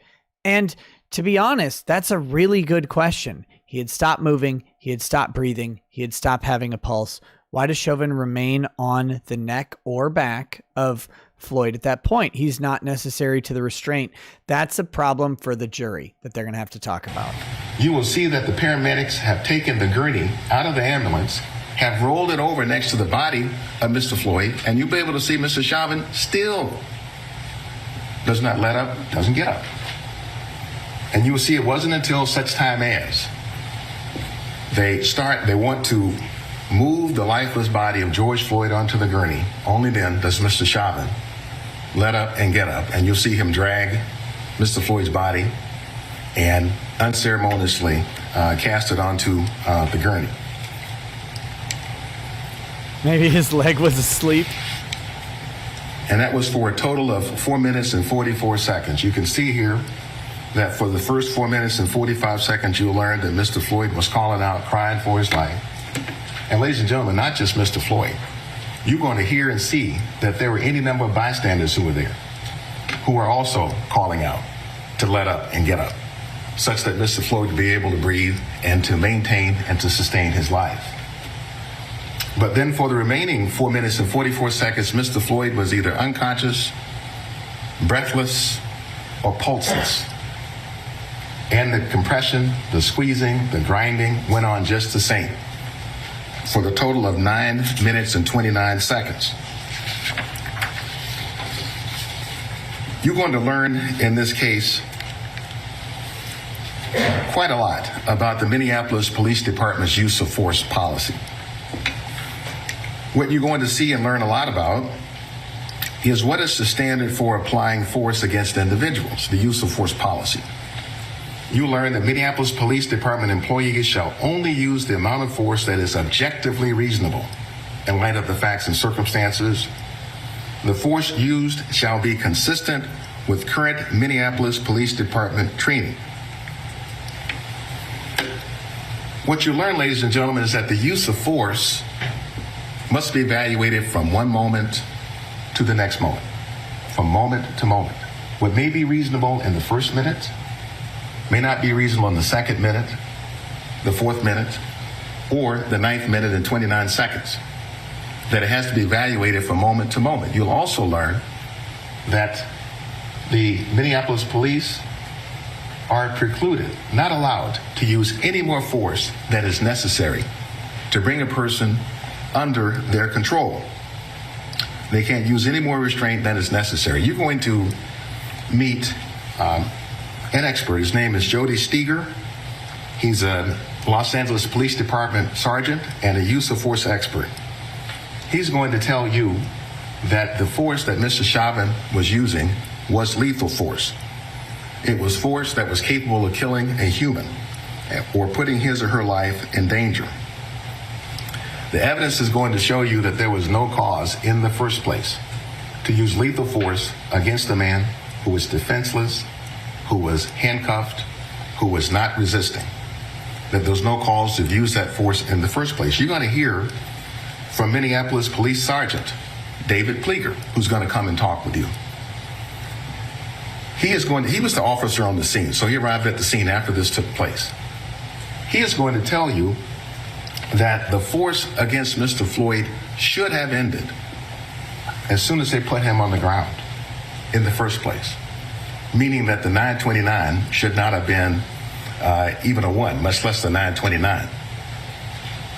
And that went on for way too long. He will tell you in terms of the restraint on the ground and the manner of the restraint for Mr. Floyd. You're also going to learn about another very important policy in the Minneapolis Police Department that's a core principle of policing. You will hear this phrase that police have to live by in terms of how it is they relate to the public. In your custody is in your care. In your custody is in your care. Meaning that if you as an officer have an individual, a subject that's in your custody, it is your duty to care for that person. And you will learn that caring, ladies and gentlemen, is not a feeling. It's a verb. It's something you're supposed to do to provide care for that person. You are going to hear from any number of police officers who will talk about this duty to provide care. Officer Nicole McKenzie, who is the Minneapolis Police Department Medical Support Coordinator. You'll hear from Sergeant Kerr Yang, the MPD Crisis Intervention Coordinator. In your custody is in your care.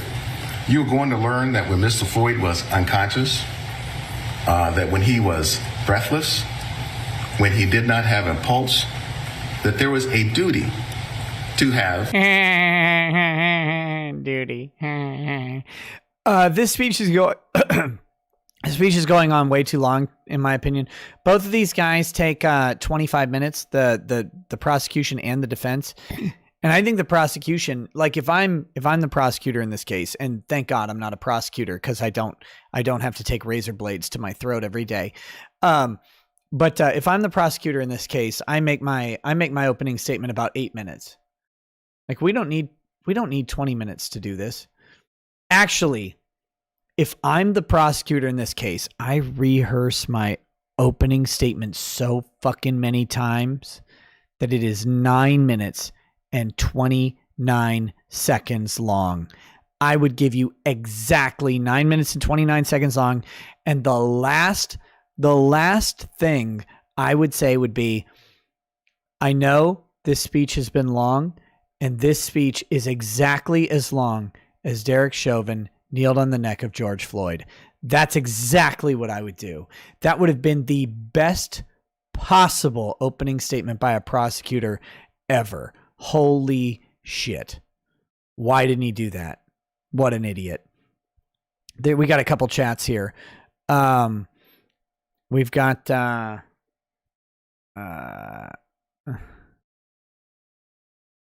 Mithran Emmerich says, no shade, but did dude practice this opening? He breaks his own flow to go on digressions during the emotional appeal part. Don't digress. Also, hit those elements. Make sure the theory is clear and understandable. Yep, that's a good criticism. He's playing way too hard on the emotional level on this, and he's not hitting the elements of the crime. We're going to show you exactly how Derek Chauvin exceeded the amount of force that was reasonable as an officer commissioned to protect and serve people like you, how he abused his authority, abused his power to exceed the amount of force that was reasonable, and he went ahead and caused the death of George Floyd. We're going to show you how he did that. We're going to show you here, and here what happened. He's going on too long. That's how I would have, that my speech would have been 9 minutes and 29 seconds to the second. Jason, the Great Awakening says, what would it do if George Floyd turned up alive like Lady Diana and Elvis? It would be great. It would be the funniest twist ever. Dylan Coover says, the world of court and the real world are two different things. Evidence doesn't matter unless it's allowed in court. Yes, that is not just, that is reality, but it is reality. Mithran Emmett says, rough start, but at least he's smoothing out in the middle. Still a few too many digressions at times, but for the love of God, simplify, simplify, simplify. Oh, here I am recklessly showing my live chat screen. I got to figure out a different system for having this set up. So their whole case is emotional, Zypher Warrior. That's what they want to do. Remember, like, this is all predicated on people for the first time in their lives, for many people, watching someone die. That's the horror of the George Floyd thing, that they watched a man die, and it took minutes, and everybody who's never seen anybody die sat at home. They watched this man cry for his life, and all of them put themselves in his shoes. You have to understand that. The normal people who watch this video, not people on the internet, right? We're all desensitized monsters. The normal people who watch this video, they sat there and they watched a man struggle, slowly breathe his last breath, and die in front of them. They don't care that the fentanyl caused it. They don't care anything else. What they saw was, if I was under this officer's knee, I would be terrified, and the last moments of my life would be controlled by this smug, smiling prick. That is what everybody saw, including those jurors, by the way. And that is a massive, massive thing that they have to overcome as a defense. Doesn't make it right. It doesn't make it correct, but it's the reality of the situation. Administered care to let up and get up, you will learn. You listen to Minneapolis Police Commander Katie Blackwell. No relation to my knowledge, but you will hear from Katie Blackwell, and she's going to tell you about the training that Mr. Chauvin received. You're going to hear that he was a veteran on the Minneapolis Police Department for 19 years, had been trained in CPR multiple times at the time. And you'll be able to see for yourself that when Mr. Floyd was in distress, Mr. Chauvin wouldn't help him, didn't help him. But you're also going to see that he stopped anybody else from being able to help him. You will learn that amongst the bystanders was a first responder, a member of the Minneapolis Fire Department, who was trained in administering first aid and emergency care. She's going to come and talk with you. Her name is Genevieve Hansen. She wanted to check his pulse. She wanted to check on Mr. Floyd's well-being. She wanted him to let up and get up. She did not at all. She did her best to intervene, to be able to act, to intercede on George Floyd's behalf, and you'll be able to see for yourself when she approached Mr. Chauvin on top of George Floyd with both of his knees, reached for his mace in his belt, and pointed in her direction.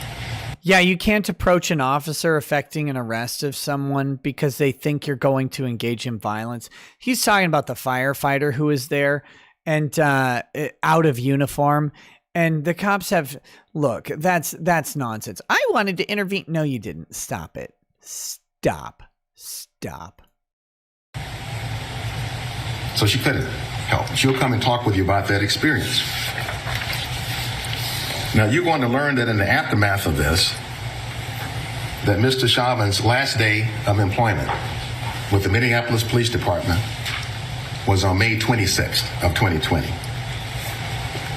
The Minneapolis Chief of Police, Chief Arredondo, is going to come here to talk with you. He was the police chief at the time. He's the chief today. He is going to tell you that Mr. Chauvin's conduct was not consistent with Minneapolis Police Department training, was not consistent with Minneapolis Police Department policy, was not reflective of the Minneapolis Police Department. He will not mince any words. He's very clear. He'd be very decisive that this was excessive force.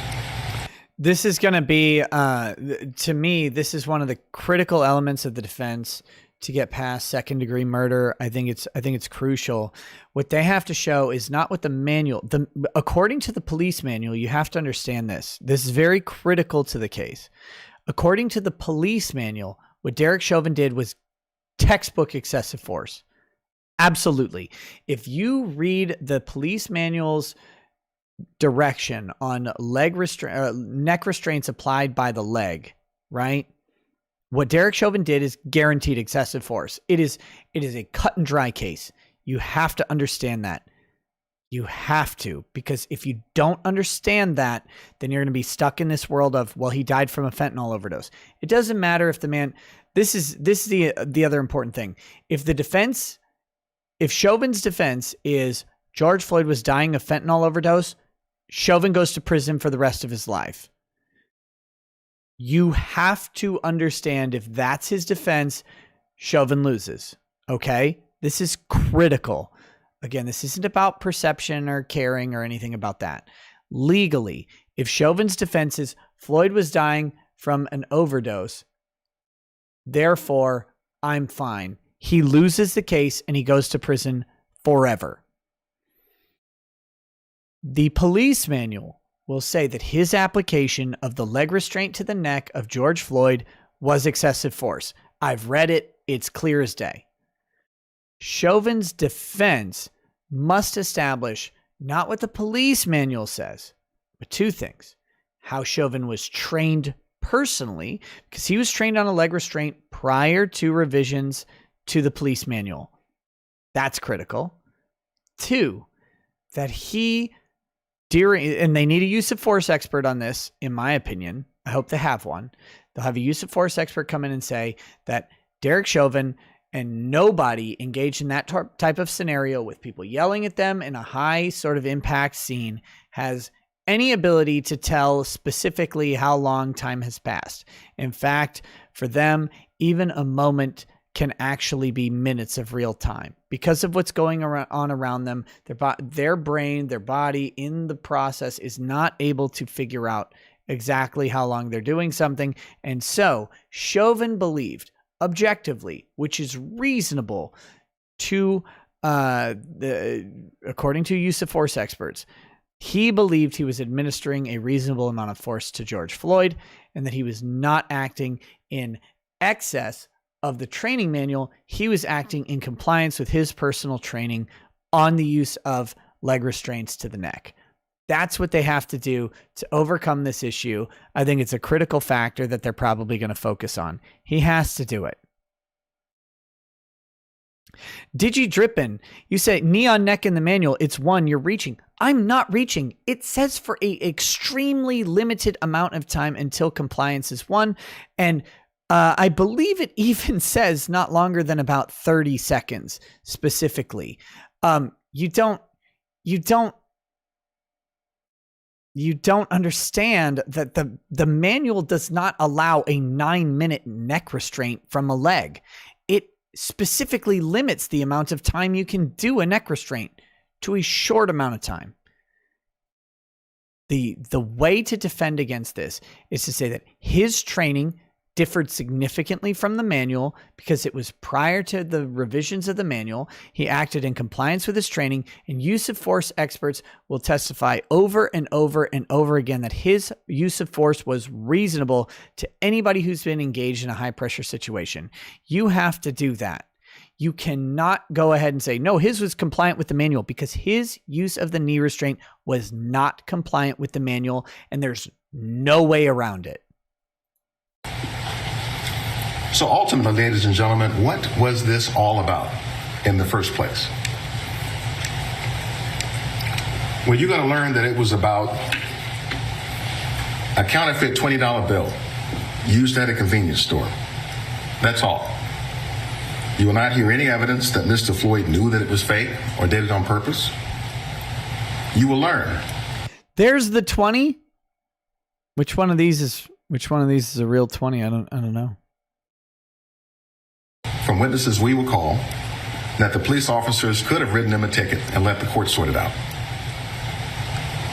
You will learn that even if he did it on purpose, it was a minor offense, a misdemeanor.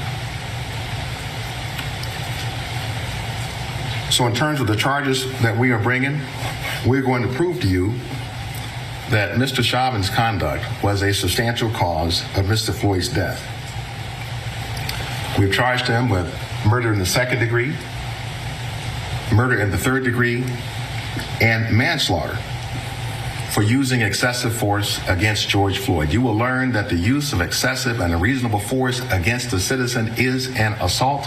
In this case, we will show you that this was an assault that contributed to taking his life, an assault. We're going to show you that putting knees on somebody's neck, Mr. Floyd's, putting a knee on his back for 9 minutes and 29 seconds was an eminently dangerous activity. And he did it without regard to what impact it had on Mr. Floyd's life. We're going to show you that also. Putting him on the ground, we call that the prone position, on your stomach, face down. Putting him in the prone position, handcuffed like this in the first place, was uncalled for and was an excessive use of force, let alone for 9 minutes and 29 seconds. Now, how are we going to prove these charges? We're going to prove it, ladies and gentlemen, first and foremost by witness testimony. We're going to bring in some of those bystanders that I've referred to, normal folks. They'll tell you what they saw. They'll tell you why they stopped. They'll tell you why they were concerned. They'll tell you from that witness chair. We'll bring them in here. You're going to hear from any number of police officers responsible for training, responsible for what the officers learn around first aid, coming to the care of others. We'll bring in a number of police officers, including the chief of police. But we're also going to bring in various professionals and experts, medical experts, experts in police conduct. You're going to meet any number of them. You'll have here a forensic pathologist, Dr. Thomas, who studies the tissues of the deceased as a forensic pathologist to determine the cause and manner of death. You're going to hear from a pulmonologist, Dr. Tobin. He's a lung specialist. Many of you are curious about whether or not it's a misdemeanor. In Minnesota, let me read you. I'll show you the statute. Here we go. Nope. God, oh my gosh. What a disaster. No! Oh my goodness. Hold on. I hate everything about this. I really hate broadcasting from not at home sometimes. All right, here we go. Here's the penalty. It's subdivision 4. So this is counterfeiting of currency, okay? Subdivision 4, we have to go all the way down to 4B4. Imprisonment for not more than 1 year, or to payment of a fine of not more than $3,000, or both, if the counterfeited item is used to obtain or in an attempt to obtain property or services having a value of no more than $1,000, or if the aggregate face value of the counterfeited item is no more than $1,000. Yes, it's a misdemeanor. Counterfeiting a $20 bill in Minnesota is a misdemeanor. It is not a felony. So just as an FYI on that one, it is a misdemeanor. So just to clear that up, I didn't actually know specifically what the answer was, so I looked it up. Cardiologist. Law macaw, they're not enforcing federal law here. I don't know what the federal law is. Heart specialist, critical care physicians, emergency medicine physicians, internal medicine, and also from toxicology. So they're gonna, did you notice that last one there? They're going to have a medical expert, a toxicologist, come in and talk about how Floyd died from asphyxiation, not from fentanyl. That'll be, again, I'm not saying they're right. I'm saying they've got the medical experts to bring this these cases out. It'll be interesting testimony. It'll be really interesting cross-examination. We're also going to bring in the court Dr. Andrew Baker, who's the Hennepin County medical examiner, who will tell you about what he found. So we'll also bring him in. But we'll also bring in experts who will prove that the use of force here was not reasonable.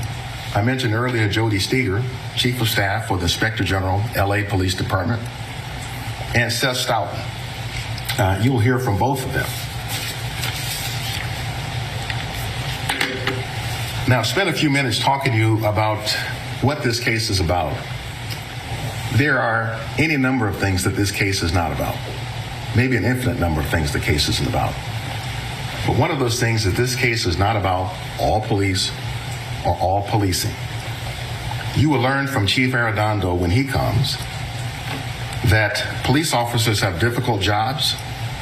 They have to make split-second decisions. They sometimes have to make split-second life and death decisions. In this trial, you're going to meet any number of the men and women from the Minneapolis Police Department who do a fantastic job. They're committed, take very seriously preserving the sanctity of life. I mentioned already Commander Katie Blackwell, Sergeant Carrie Yang, Officer Nicole McKenzie, to name a few.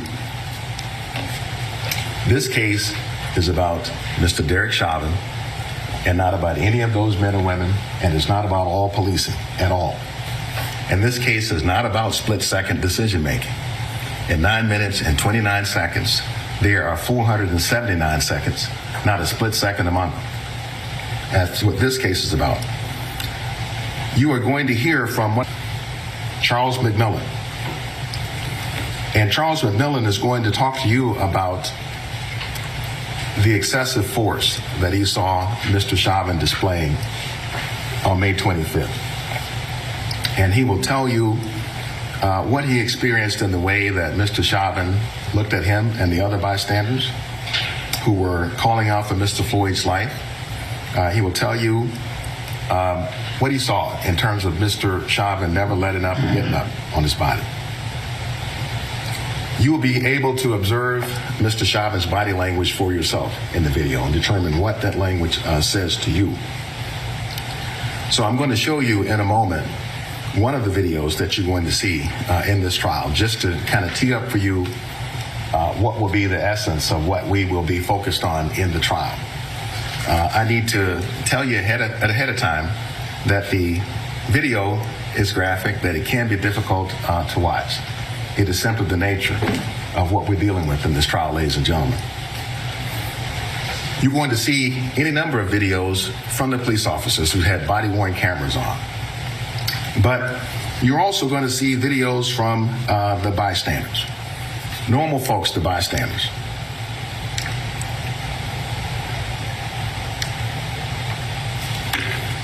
You're going to see these bystanders, a veritable bouquet of humanity, these bystanders.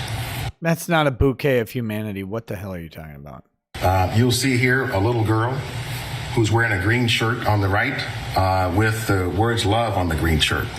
I won't say her name now because she's a minor, but she is going to come and talk with you about what she saw. Next to her in the blue pants is her cousin, who at the time was also a minor. So I won't tell you her name, but she's also going to come in and talk to you. Cousin was taking the younger one to Cup Foods to be able to pick up candy and snacks when they came upon what was happening with Mr. Chauvin and Mr. Floyd on the ground. Next to the young woman in the blue pants is Genevieve Hanson, the first responder who tried to intervene to check his pulse and to check on Mr. Floyd. She's going to come and testify to you. Next to her is a young man named Donald Williams, trained with a security background. He's also trained in mixed martial arts. He's also trained in rioting. He was very excited and alarmed about what he saw in the exchange between Mr. Chauvin on top of George Floyd. He's going to come in and testify to you. So any number of these bystanders, and others also, will be coming in to talk with you.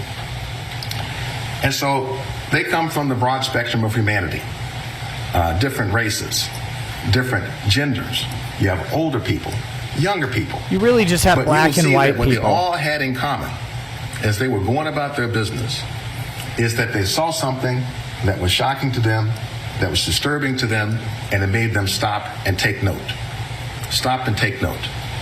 They tried to first, you will learn when you meet them, to intercede on what was happening with their voices.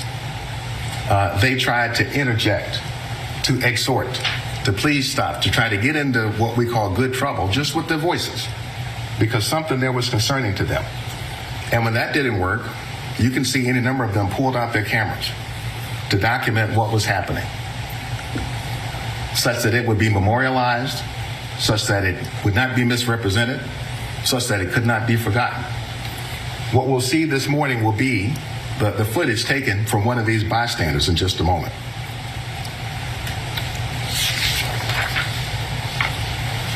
And you will learn, with respect to these bystanders, that none of them knew who George Floyd was.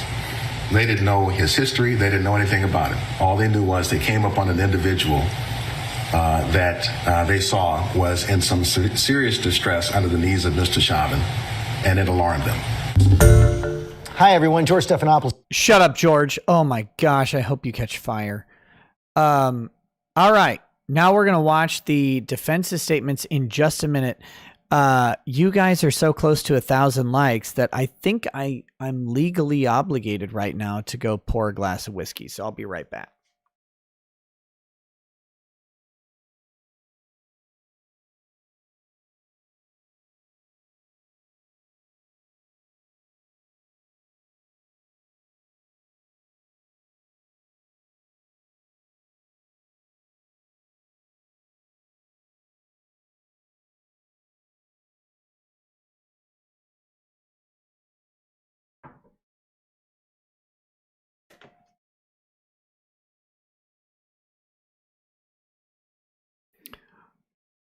I mean, Minty, I wasn't going to the bathroom. Plus, I don't have it. I don't have it here. Just a second. There are a couple chats I want to hit, and then we'll. Oh my gosh! My whole setup is my Stream Deck is broken. We've got Jason the Great Awakening says moral should be don't try to use fake money. Fentanyl optional. Mithran Emmer says, I love your idea of a 9-minute, 29-second opening, Nick. It would have been super effective and easily achievable if the prosecutor had stuck to, here's what we have to prove. Here's how we will prove it beyond a reasonable doubt. I think they should have laid off the emotion. Personally, I think prosecutors come across better when they're disinterested and they're not trying on the emotional play. And I think he should have done that here. I think especially, like, not to bring race into this, but they picked a black prosecutor for a reason. And I think they could have picked a black prosecutor, but they could have contrasted that with a cold, emotionless aspect to that. Like, look, you may think that we're defending George Floyd because of his skin color. You may think you've heard there that this is about white versus black, that this is about these cultural issues. This is about a police officer refusing to serve his community in a way that was appropriate. And that's what we're here to talk about. A police officer's violation of his oath through the use of violence. That was excessive. That led to the death of a civilian. I think if he would have stuck to that, it would have been a much more powerful piece. He could have made it concise. He could have made it crisp. He could have hit that 9 minutes and 29 seconds. And the entire focus of the emotion could have been on that 9 minutes and 29 seconds right at the end. It would have been a huge pop. I think it's a better story than what he told. I'm a better prosecutor than this guy. But here's the deal. I would never be a cuck for the government. Fuck prosecutors. Bitch. Next, we've got Jason of the Great Awakening says, why should we listen to any of these communists that hate humanity? Well, because that's who runs the world. Communists who hate humanity. All right, here we go. Woo! My display's going all kinds of wonky. Let's get back to this, since we apparently don't have a stream deck. All right, let's listen to this. This is Eric Nelson, the defense attorney for Derek Chauvin. A reasonable doubt is a doubt that is based upon reason and common sense. At the end of this case, we're going to spend a lot of time talking about doubt. But for purposes of my remarks this morning, I want to talk about reason and common sense and how that applies to the evidence that you're about to see during the course of this. Reason is an idea that wholly permeates our law, our legal system, and it forms the foundation.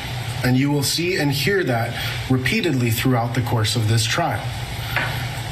What would a reasonable police officer do? What is a reasonable use of force? What would a reasonable person do in his or her most important affairs? What is a reasonable doubt? As such, reason dictates and necessitates how the evidence must be looked at and analyzed in every single case. And common sense is exactly that. It's common sense. Common sense tells you that there are always two sides to a story. Common sense tells us that we need to examine the totality of the circumstances to determine the meaning of evidence and how it can be applied to the questions of reasonableness of actions and reactions. In other words, common sense is the application of sound judgment based upon a reasoned analysis. And that's what this case is ultimately about. It's about the evidence in this case. The evidence that you will see in this case during this trial. It is, I agree with counsel for the state, it is nothing more than that. There is no political or social cause in this courtroom. Good. But the evidence is far greater than 9 minutes and 29 seconds. In this case, you will learn that the evidence has been collected broadly and expansively. The Minnesota Bureau of Criminal Apprehension employed nearly 50 case agents, analysts, and technicians to investigate this case. The Federal Bureau of Investigation included at least 28 additional agents in their investigation. These agents combined the drink is have blade and bow. engaged in an extensive and far-reaching investigation. They have interviewed over 50 members of the Minneapolis Police Department, including the officers who responded to the scene after Mr. Floyd was brought to the hospital. They interviewed members of the Minneapolis Police Department command staff. They interviewed officers who oversee training and policy-making decisions within the Minneapolis Police Department. They have interviewed nearly 200 civilian witnesses in this case. Some of these witnesses saw the entire incident, some who saw a portion of the incident, many who saw nothing, and some who had some piece of information to give to the officers, and others who had nothing. These agents interviewed the numerous medical personnel who attended to Mr. Floyd, and they interviewed the numerous firefighters and paramedics who responded. Agents executed approximately a dozen search warrants in this case to gather information. And in the end, you will hear a term throughout, I believe, this case called the Bates stamp number. The Bates stamp system is a way for lawyers to keep track of the case, to make sure that we are working from the same set of documents, the same set of evidence, to preserve the integrity of the investigation. You will learn that we are approaching 50,000 Bates stamped items. So this case is clearly more than about 9 minutes and 29 seconds. This is good. As you all saw during jury selection, the witness list in this case. This is good, but it's also really nerdy. And I think he's taking too long to get to the point that this is a bigger case. I think he could have done that a little faster. Neared 400 people. So how do we begin to analyze and organize this evidence? I suggest that you let common sense and reason guide you. I propose that every witness you will hear from and every piece of evidence that you will see or hear during this trial can be assigned to one of four basic locations: Cup Foods, the Mercedes-Benz, Squad 320, and Hennepin County Medical Center. So let's start at the first, Cup Foods. There are 50,000 different things. Let me just simplify that for you. Let me show you how this boils down to four different locations, and now I'm going to tell you about each one of them. Good tactic. Good tactic. Look, this case isn't as complicated. This case is way more complicated than they're making it out to be, but it's not so complicated as to be insurmountable. You will learn that on May 25th, 2020, shortly after 7 o'clock p.m., Mr. Floyd and his friend Maurice Hall entered the Cup Foods located at 38th Cup in Chicago. Foods, C-U-P. While they were there, they ran into their other friend, or Mr. Floyd's ex-girlfriend, Shawanda Hill. And he offered her a ride.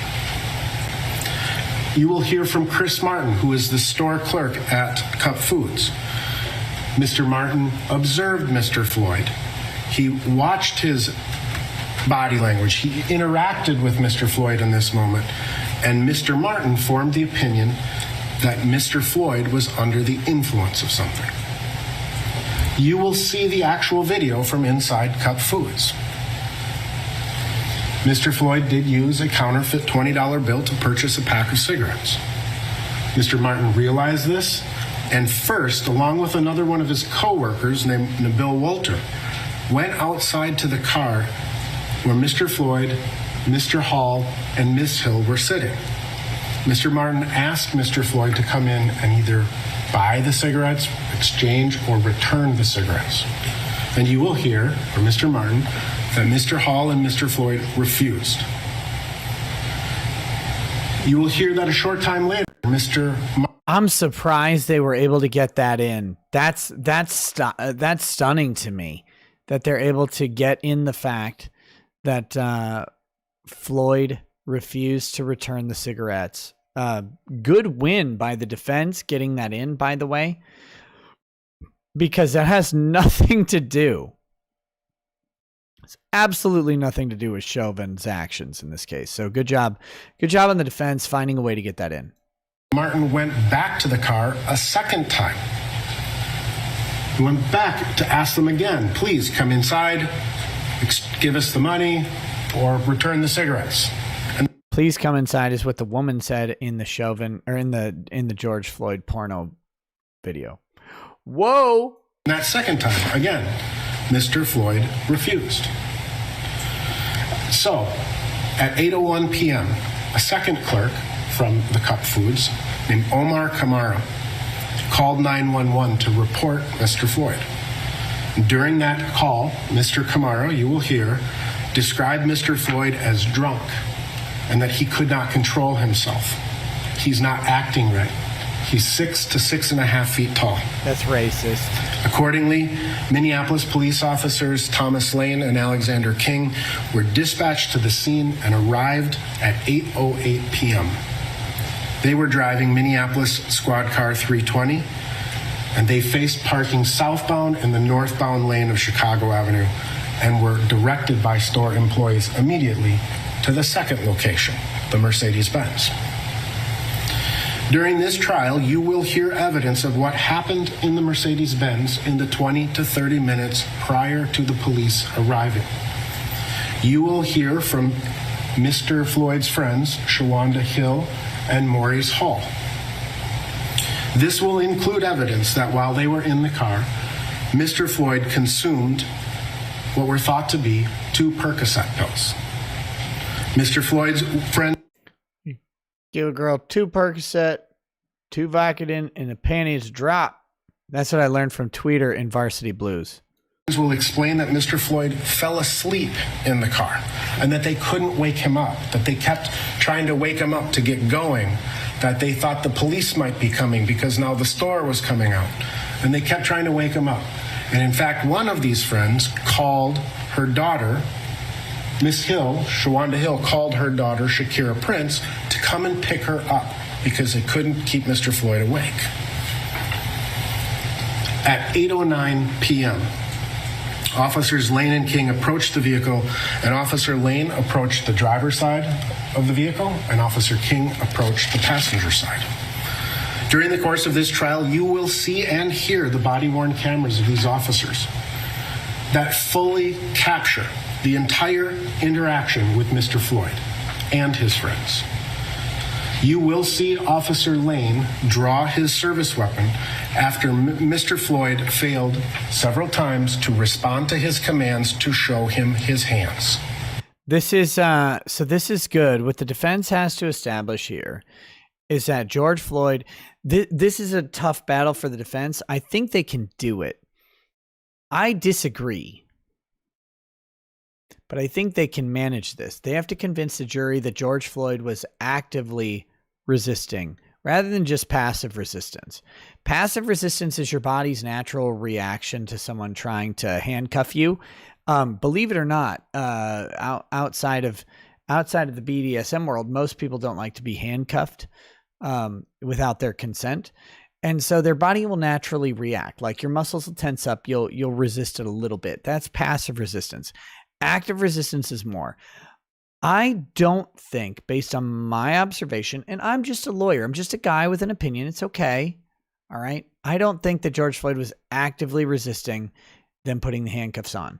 However, despite my opinion, I believe that the defense has the ability to competently show that George Floyd was actively resisting. That act of resistance is going to play into how Chauvin approaches an actively resisting person as we go on. I think that's very important. They're doing a good job of laying out how they're going to show that here. This is a good part. This is a good part of the defense strategy. You will learn that that is an acceptable police practice.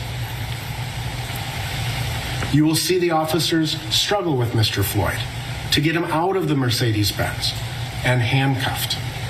And you will see and hear everything that these officers and Mr. Floyd say to each other.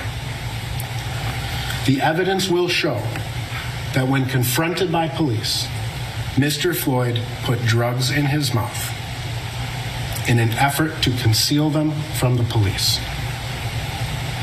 At approximately 8:10 p.m., Officer Peter Chang of the Minneapolis Park Police responds. He responds to the scene to assist Officers King and Lane, and he helps in detaining the passengers. You will see Officer Chang's body-worn camera, and you will hear his interactions.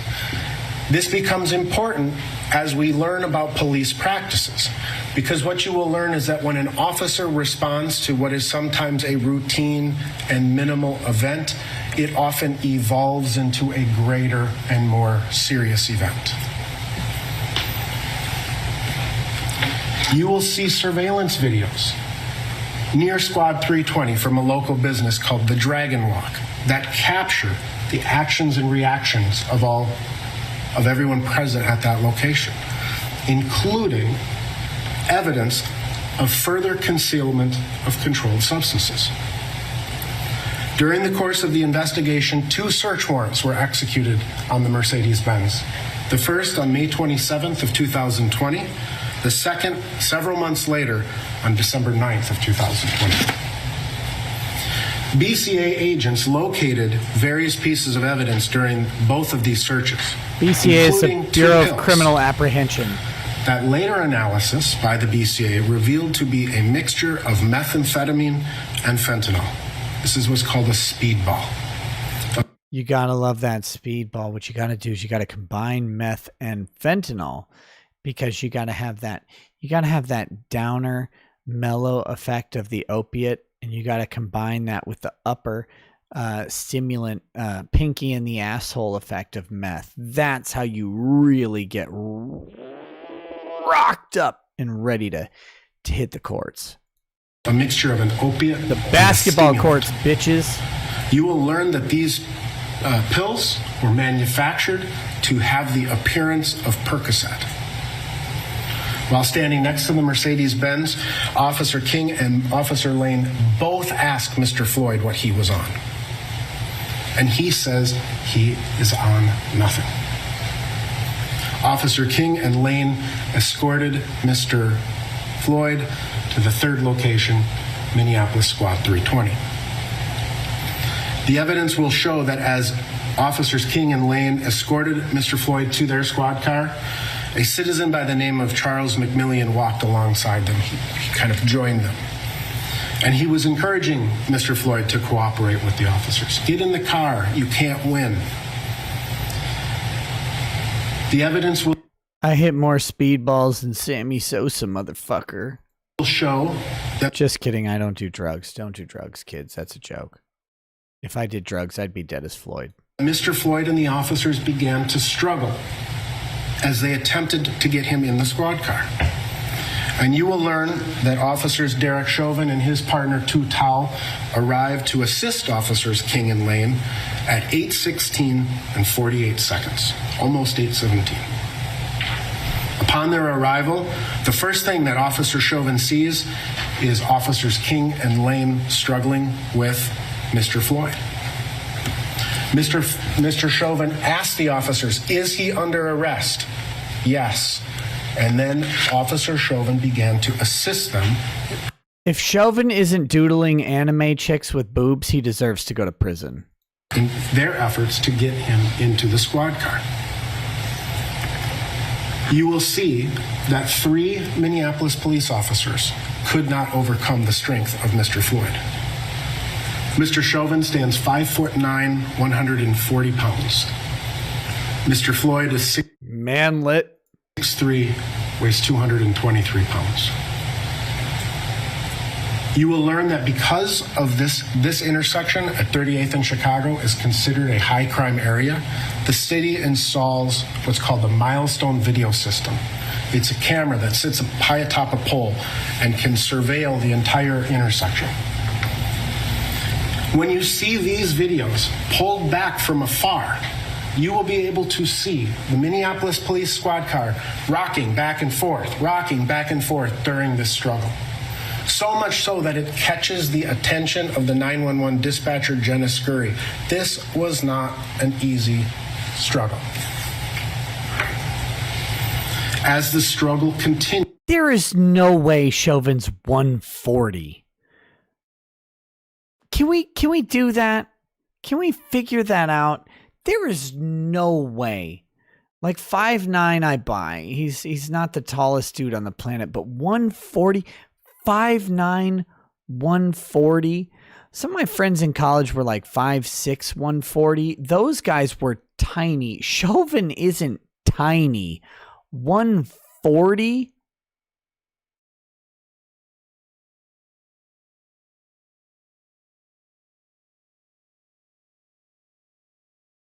Not a chance. Not a chance is he 140. Like, you've seen that picture of him. He doesn't look 140. And 160, 170. Like, a cop being 140 and 5'9"? Like, look, I'm 6'1", I'm about 190 pounds. Or I'm 6'2", 6'1", 6'2". Depends on if I've had enough sleep or whatever. I'm about 190 pounds. Chauvin looks at least as thick as I am. There's no way this guy's 140. No way. Nobody says I'm 6'2" and 140. I'm fucking Skeletor. Yeah, if you're 6'2" and 140, oh my God, eat a donut. What the hell's wrong with you? I don't think Chauvin's 140. Even in his little I'm sketching anime girls takes that they keep showing, he doesn't look 140 at all. You will see and hear both what Mr. Floyd was saying to the officers and the officers' responses to him. Mr. Floyd does end up on the street and appeared to continue to struggle to these officers, so much so that they considered applying what's called the maximal restraint technique. It used to be called the hobble or the hog tie. Mr. Chauvin used his knee to pin Mr. Floyd's left shoulder blade and back to the ground, and his right knee to pin Mr. Floyd's left arm to the ground. Officer King was placed below Mr. Floyd's buttocks, and Officer Lane was at the feet. And you will see and hear them continue to struggle with Mr. Floyd as he's attempting to kick. You will see and hear that a crowd begins to develop, watching and recording officers, initially fairly passive. As the situation went on, the crowd began to grow angry. But here's what you will also see and hear. You will see and hear the conversation between the officers behind the squad car. The crowd is not aware of what they are saying and doing. You will learn that several bystanders, including Donald Williams and Genevieve Hansen, they grew more and more and more upset with these officers. You've seen it this morning. But you will also see it from the perspective of the police officers. I just want to clear something up here. I'm 5'8" when I have an erection. Or, God damn it, I'm 6'8" when I have an erection. I ruined my own joke. Somebody please send a bullet my way. Somebody send a nuke to this house and just end my life. As the crowd grew in size, seemingly so too did their anger. And remember, there's more to the scene than just what the officers. Look, whenever an erection, I get 7 inches shorter. It's fine. See in front of them. There are people behind them. There are people across the street. There are cars stopping, people yelling. That's because I crawled into my vagina to check on my ovaries and make sure they were okay. There is a growing crowd and what officers perceive to be a threat. They're called names. You heard them this morning. A fucking bum. Whoa! They're screaming at him, causing the officers to divert their attention from the care of Mr. Floyd to the threat that was growing in front of them. At this location, questions emerge about the reasonableness of the use of force. And this will ultimately become one of the decisions that you have to make. To answer these questions, the Bureau of Criminal Apprehension, the evidence will show that the Bureau of Criminal Apprehension investigated the Minneapolis Police Department's training and policies.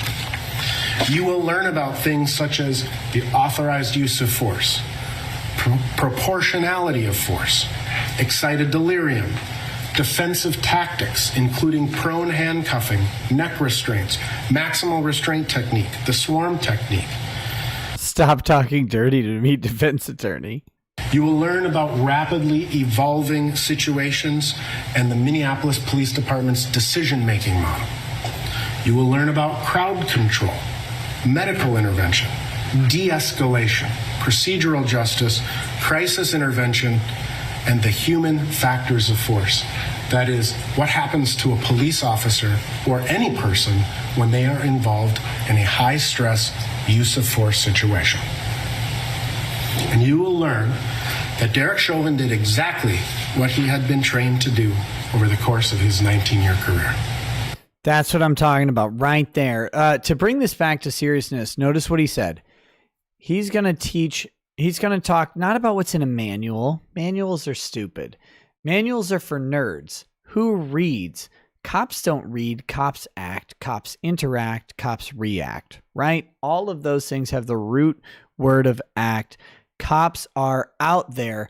They're not some Poindexter pencil pusher piece of garbage writing a manual. They're the people out there dealing with people who are trying to kill them, trying to hurt them, trying to harm them, and they're going to bring that experience to every single encounter. Chauvin was trained to use a knee restraint. His use of the knee restraint was reasonable to his training, not because some dumbass wrote it in a book, but because his training and his experience in the field taught him exactly how he was supposed to act in these situations, and he acted according to that training. I'm telling you, this is the way you defend this case for Chauvin. This is how you get past, you got to get past second degree murder. That's the key here. You've got to get past that excessive force. And to get past the excessive force, you have to raise reasonable doubt about the idea that he exceeded what was recommended for police officers. And you can't do that by the words alone. The words of the training manual go against Chauvin's case.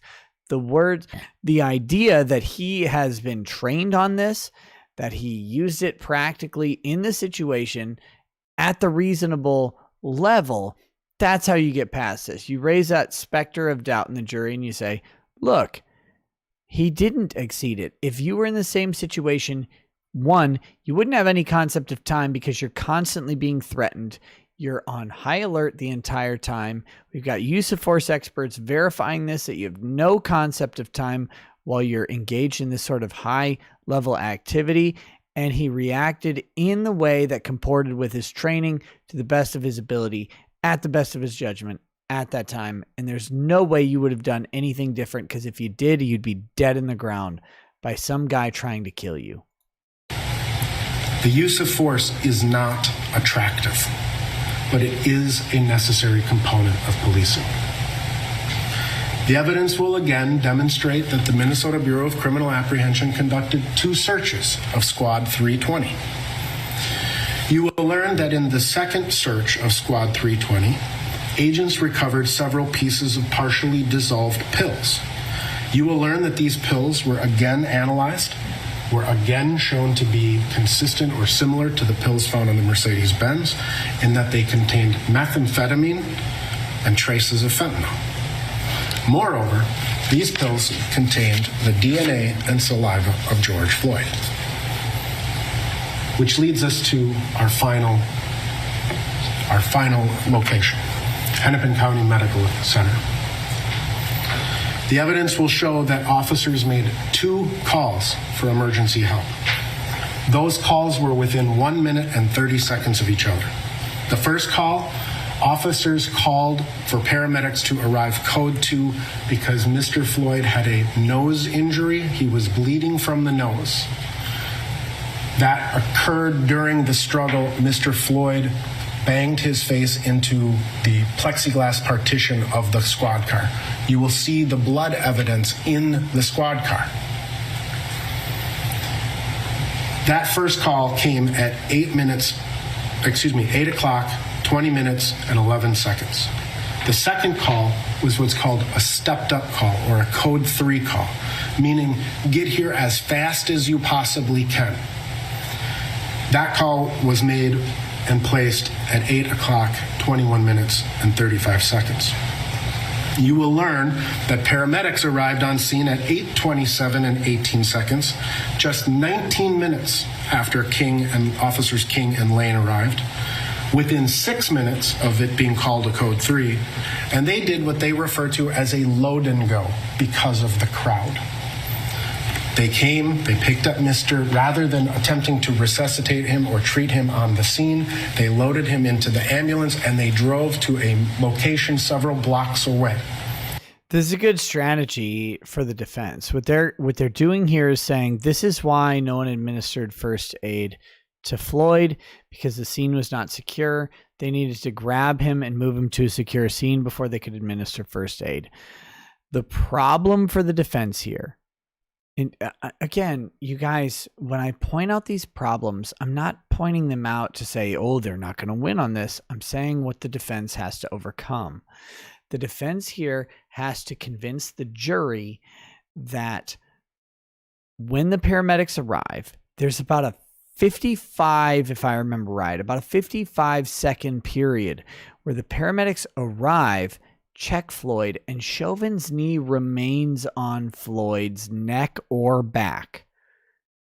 And they're going to have to overcome the prosecution saying the paramedics were there. He hadn't been moving for a couple minutes at that point, and yet Chauvin remained on his neck and back. He remained maintaining the same amount of pressure that he had had the entire time, and that is excessive. The defense has to overcome that. And what they have to do, by the way, his job is to blame the paramedics for failing to administer first aid at the scene. He has to throw the paramedics under the bus. That's a great strategy for the defense. But their challenge is saying, why did Chauvin remain on Floyd's neck after paramedics got there and checked his pulse? To begin their resuscitative efforts. And you will hear and learn that Officer Thomas Lane accompanied them for part of that time. You will learn ultimately that Mr. Floyd was transported to the emergency department at Hennepin County. Efforts to save Mr. Floyd were made at the direction of Dr. Bradford Wankeed Langenfeld. Again, he took important tests. He ran blood samples and blood gas samples. He took certain obtained very important pieces of information. And you will learn that later that evening, Mr. Floyd was pronounced dead.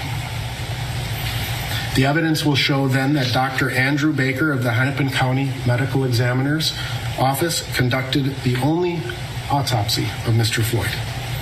And you will hear of several interviews that Dr. Baker had with law enforcement where he discusses the cause and manner of death and what. Real briefly, I didn't want to stop this again, but people are talking about throwing the medical examiners and the paramedics under the bus. None of them are charged with murder. None of them are charged with murder. Remember, Derek Chauvin's job is to raise some level of reasonable doubt. You know what's crazy is when you get two people who murder one person together, what they do is sometimes the strategy from the lawyers is to get each person in their individual separate cases to blame the other person for the murder. Because blaming the other person, like if I and you are charged in a murder together, like we're having a hand job while doing a murder or whatever. If I blame you for murdering the other person and you blame me for murdering the other person, neither of our blames are able to be used against us effectively. Like if I say you did it and you say I did it, so you couldn't have done it, your jury is looking at you, my jury is looking at me. This actually happens with some level of frequency. And the same thing with the paramedics here. If Chauvin can pin Floyd's death on the paramedics, on their failure to act reasonably, their failure to resuscitate him, their failure to provide care, if he can do that and walk, he walks. And that's critical. That is a critically important thing. Hell, if Chauvin can blame the other three cops or the other 3 or 4 cops, whatever it was, if he can blame the other cops for their actions, he absolutely should, because his blame on them in his trial won't impact them in their trial. Those facts have to be found out by their jury. So he should throw everybody under the bus. He should be like, Jesus Christ could have come in and saved George Floyd and he didn't. Well, Jesus, what are you doing, you jerk? You don't like black people? What are you, a Mormon? He could have done that. That would be fine because Jesus isn't on trial. Chauvin is. So you do that about, you throw anybody under the bus that you can when you're the defendant, because your defense is only about raising reasonable doubt in your case. It's not about convicting the other person. It can't be used to convict the other person. What that actually means according to what he saw present in Mr. Floyd's body. And some of this evidence is extremely important to the final determination of Mr. Floyd's cause of death. The medical findings include things such as the blood gas test that was taken at HCMC that revealed Mr. Floyd had an exceptionally high level of carbon dioxide. Dr. Baker found none of what are referred to as the telltale signs of asphyxiation. Ooh, that's interesting. There were no bruises to Mr. Floyd's neck, either on his skin or after peeling his skin back to the muscles beneath. Right. This is a problem with the Hennepin County Medical Examiner. He said that he found the cause of death being homicide by a knee on the neck. However, the Hennepin County Medical Examiner, the only medical examiner to actually examine the physical body, did not find any of the physical signs necessary. He found no hemorrhaging, no bruising, none of the telltale signs that would be accompanied by a use of force in the neck area to support what you would typically consider some sort of force being applied to the neck that would be fatal, right? He didn't find that. Now, he found the cause of death to be homicide. And this is an indication as to, so this is, by the way, when you guys are shitting on me and yelling at me at the beginning of the video, you have to understand that we're at the beginning of the video, right? And when I say, like, just bear with me, deal with this. This is what we're telling you. This is where the defense has a good opportunity. They can say the only medical examiner to actually look at the body didn't find any physical examples in the muscle tissue, in the skin tissue, in the soft tissue below the skin. They didn't find anything that suggests that the asphyxiation or the death of George Floyd was caused by the knee on the neck, the knee compressing the neck. In fact, he had a significant level of carbon dioxide, a high level of carbon dioxide, suggesting that he was able to take in a lot of air and that carbon dioxide in his lungs was not indicative of asphyxiation, but it was indicative of some other thing, blah, blah, blah, blah, blah. And they can go on and they can make this argument. That's how they're going to have to attack the medical experts. Now, the hard part is, I don't know that the defense has a medical expert to do it. So the attorneys are going to have to do it. And attorneys are not doctors. We can pretend to be doctors all day. We're doctors of law. I have a Juris Doctor. Listen, I have a Juris Doctor. I'm basically pretty much curing erectile dysfunction every time I walk around. But we're not doctors, and attorneys aren't doctors, and that dampens their ability to do so. But they have the opportunity to do it. There was no petechial hemorrhaging. There was no evidence that Mr. Floyd's airflow was restricted, and he did not determine to be a positional or mechanical asphyxia death. Right. And the initial medical examiner did not say it was asphyxia. He did say that it was homicide caused by the knee on the neck, but he did not attribute it to asphyxiation. So that is going to be the most interesting cross-examination, in my opinion. At the time Mr. Floyd was in the hospital, a femoral blood draw was taken. That blood draw was analyzed by a lab. The results of Mr. Floyd's toxicology screen revealed the presence of fentanyl and methamphetamine, among other things. And it will be important to know the difference between fentanyl and methamphetamine. The autopsy revealed many other issues, including coronary disease, an enlarged heart, what's called a paraganglioma, which is a tumor that secretes adrenaline. Ooh, it's not the tumor. Or edema of the lungs. And the state was not satisfied with Dr. Baker's work. And so they have contracted with numerous physicians to contradict Dr. Baker's findings. And this will ultimately be another significant battle in this trial. What was Mr. Floyd's actual cause of death?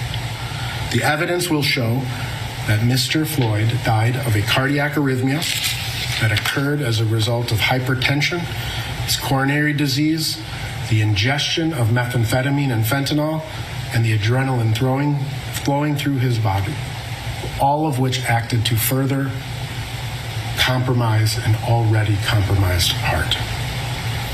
At the conclusion of this evidence, you will be instructed as to the law, the elements of the offense, and the court will give you detailed instructions on what you must find to convict Mr. Chauvin of these charges. But when you review the actual evidence, and when you hear the law and apply reason and common sense, there will only be one just verdict, and that is to find Mr. Chauvin not guilty. All right. So both parties use the same 24 minutes, roughly. I'm going to disagree with Nate the lawyer a little bit. He said that the prosecution did better than the defense. I don't think so. I think the prosecution spoke too long on this. I think the prosecution should roll with the jury's preconception. In my opinion, that the jury's preconception is that Chauvin is guilty, because anyone who sees anybody in the defendant's chair believes they're guilty. It's a weird natural reaction that we have. And I think he should have shortened up his presentation to 9 minutes and 29 seconds, like I said. I think the defense attorney did a pretty good job using his minutes.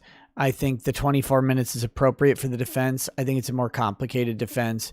And I really liked his closing. When you look at the actual evidence, what you're going to find is this. When you apply the law, when you apply a reason to it, you're going to find this. I think he did what he needed to do. I don't know that he did enough. I don't know that he did the right thing. But I think that the defense presentation was better than the prosecution's presentation. So now I have to apologize to you in advance for this. We're going to watch a Legal Eagle video.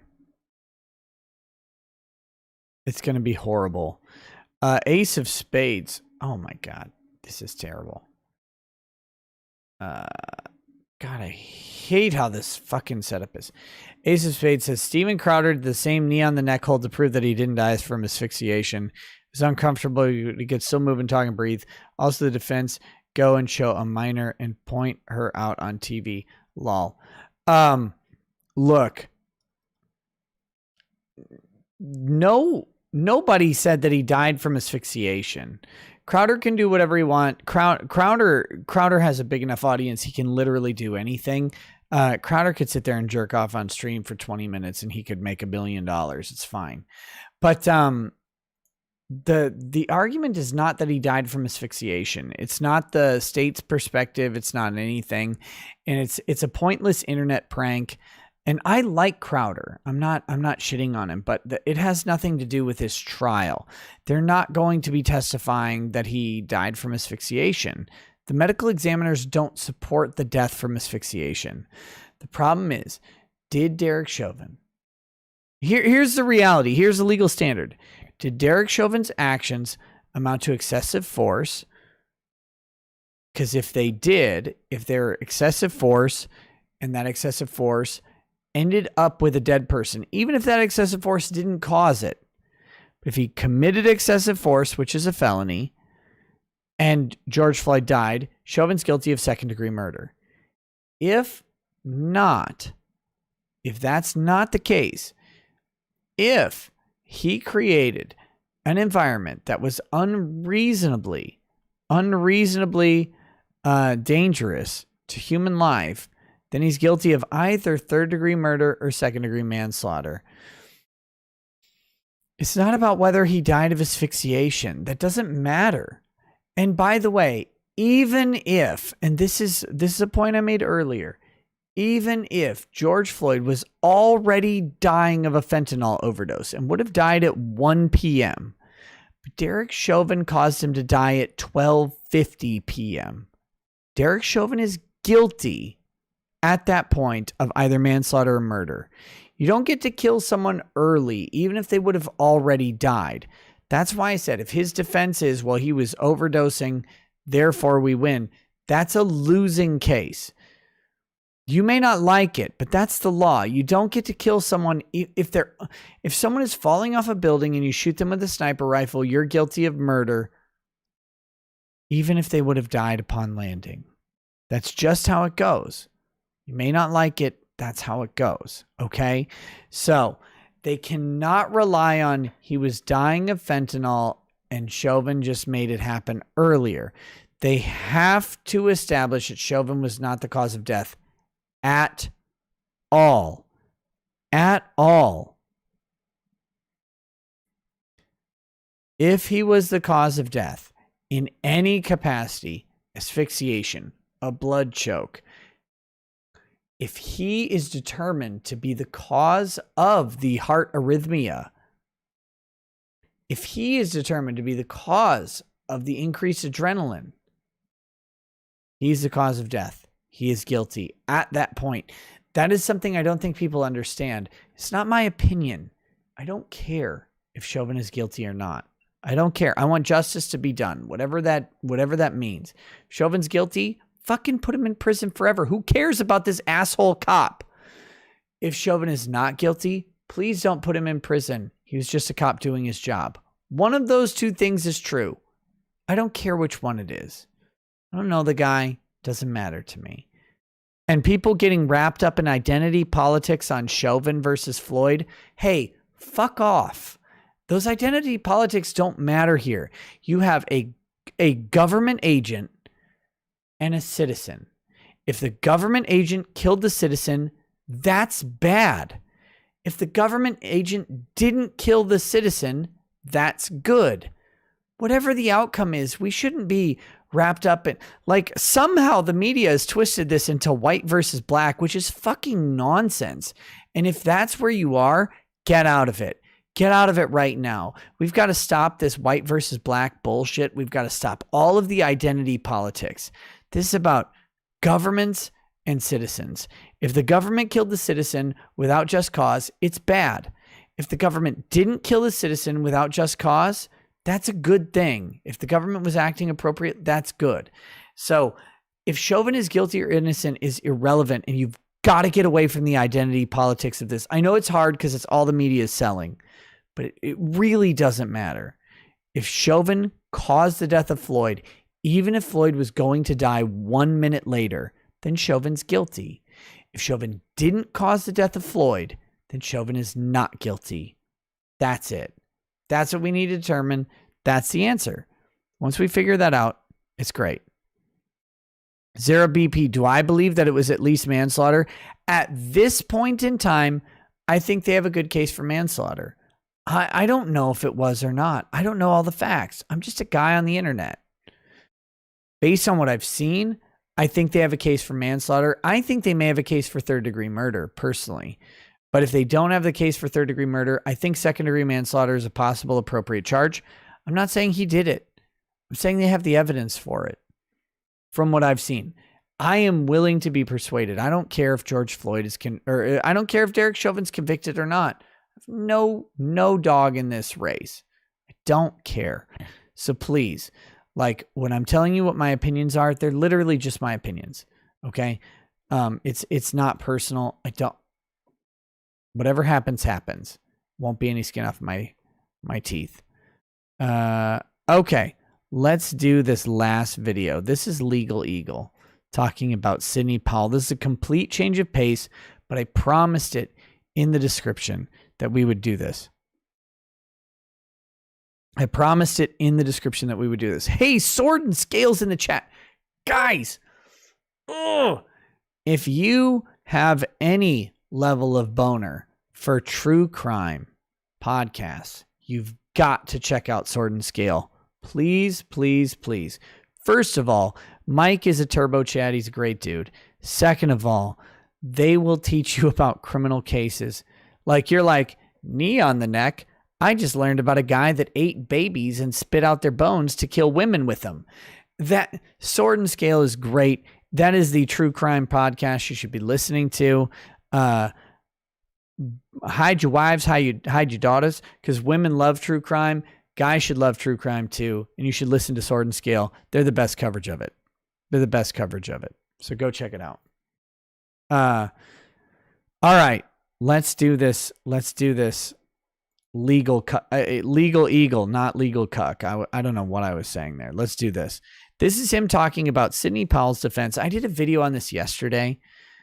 The problem with this is going to come from Devin.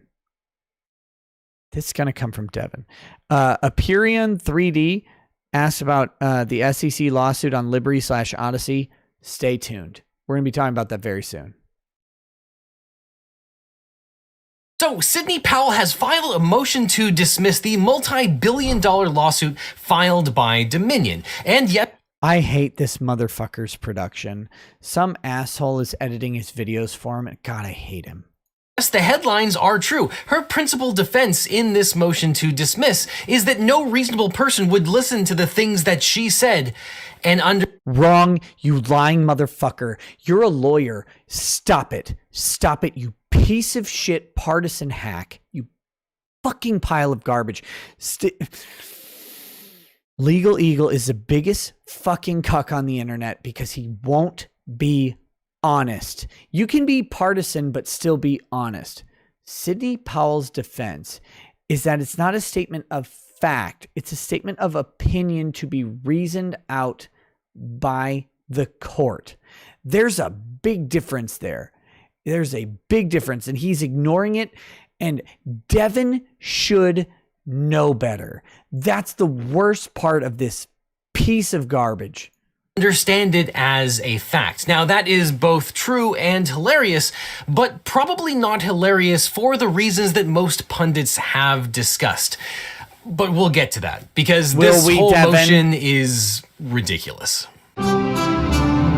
It's not ridiculous. First of all, let me be clear. As I've said in every video so far, I don't think Sidney Powell wins on a motion to dismiss against Dominion. I think she said too much stuff in public. I think Dominion has a very, very good case against Sidney Powell. I don't know if they're going to win or not, but I think they have a great prima facie case showing that she defamed them. She may be able to win. She has a strong First Amendment defense. She can go for that. She can try and convince a jury. I don't think she's going to win at the motion to dismiss stage. But that being said, her case is not crazy here. This is what you do in a federal civil case. You file a 12b6 motion to dismiss. And they've written a 90-page one that's very, very thorough. And to dismiss it as crazy is nonsensical. So welcome back to Kraken Watch 2021, and today we have Sidney Powell's attempt to get out of the multi-billion-dollar lawsuit that Dominion filed to bring you... It's not a multi-billion-dollar lawsuit, it's a $1.3 billion lawsuit. That's not multiple billions, Legal Eagle. That's 1 billion with some change. That's not multiple billions. You haven't gotten to 2 billion, you can't have multiple billions. Multiple hundreds of millions? Yes. Multiple billions? No. Be precise. Come on. Come on. You make like $1 million a year from your stupid YouTube channel because YouTube promotes you because you have all the quote unquote right opinions, even about Captain Marvel, you fucking bitch. Up to speed, Dominion claims that Sidney Powell said all number of crazy things during the election, and as a result, they lost a huge amount of money. And as a result, they have sued. Dominion hasn't lost any money. They haven't lost any money from this. Who stopped using Dominion? What are the actual damages of Dominion? Someone show me where Dominion has lost actual money on this case. What states stopped using Dominion because of what Sidney Powell said? None of them. Sidney Powell for defamation. So first off, where are we? Well, this is a motion to dismiss. So if you are a defendant in a case, you can claim that the plaintiff's case is legally deficient by filing what's called a motion to dismiss. You ask the court to dismiss the case. Now, notice the excessive use of infographics to make up for the lack of testosterone. Contrary to popular belief, as we've talked about a lot on this channel, a motion to dismiss doesn't present any evidence. All you're doing is saying that for the purposes of this motion, everything that the plaintiff claims in their complaint is understood as true. They're not conceding that, but they're saying, look, we're not going to dispute the facts at this particular juncture. We're just going to assume that that's true. And even assuming that everything is true and looking at the allegations of the light most favorable to the plaintiff, it still fails right out of the gate. Now, this is a very common tactic. There are later motions that you can make that will incorporate evidence, but the idea is to try and get rid of the case immediately before going through very expensive discovery that will gather all of that evidence. Now, in addition to trying to just dismiss the case outright, they're also moving for a whole bunch of other things like moving the venue from Washington, D.C. to Texas and a bunch of other things that we're not going to... Because why is Sidney Powell being held in Washington, D.C.? Why does Washington, DC have jurisdiction over Sidney Powell? Someone tell me why Sidney Powell, who is not in Washington, D.C., who is not a Washington, D.C. licensed attorney, who's not bringing suit in Washington, D.C., why the court in Washington, D.C. would have jurisdiction over her. I don't even know if Sidney Powell has been admitted pro hoc vice in a Washington, D.C. court. Why is Sidney Powell being brought in front of Washington, D.C.'s court? Her law firm doesn't have an office in front of D.C. She doesn't practice in D.C. None of the cases on the election were filed in D.C. Michigan, Georgia, Wisconsin, and Arizona, something like that, were her 4 cracking cases. None of those are in Washington, D.C. Why should Sidney Powell be brought in front of D.C.? Because she was in D.C. one time, maybe, for a press appearance? I don't know. But why? Is that enough? Is that sufficient?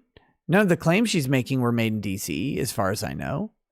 To get into, because the real heart of this motion is trying to dismiss it from the court and not having to deal with it anymore at all. And a quick reminder, defamation is a tort where you claim that someone said something factual about you that is untrue and that caused damages to you and your reputation. So of course that requires that the things being said are factual, being capable of verification, and are not someone's opinion. It's not hyperbole, it's not parody. And so you can imagine that a lot of this suit hinges on the nature of the statements at issue here. And right off the bat, Sidney... Yeah, it does. It hinges on the nature and the full context of the statements at issue. It really does. He's right there.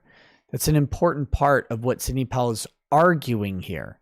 Powell and her attorneys try and argue some things to tip things in their favor. The first argument is that, of course, this whole affair involved political speech, an election, a president being elected, a fiercely contested election in a pandemic. And as you can imagine, free speech rights are at their absolute pinnacle when you're talking about political speech. So if the court were to err on one side, it should be allowing more political or arguably political speech than stifling it. And then number 2 is that Dominion is a public figure. And if Dominion is a public figure, they're subject.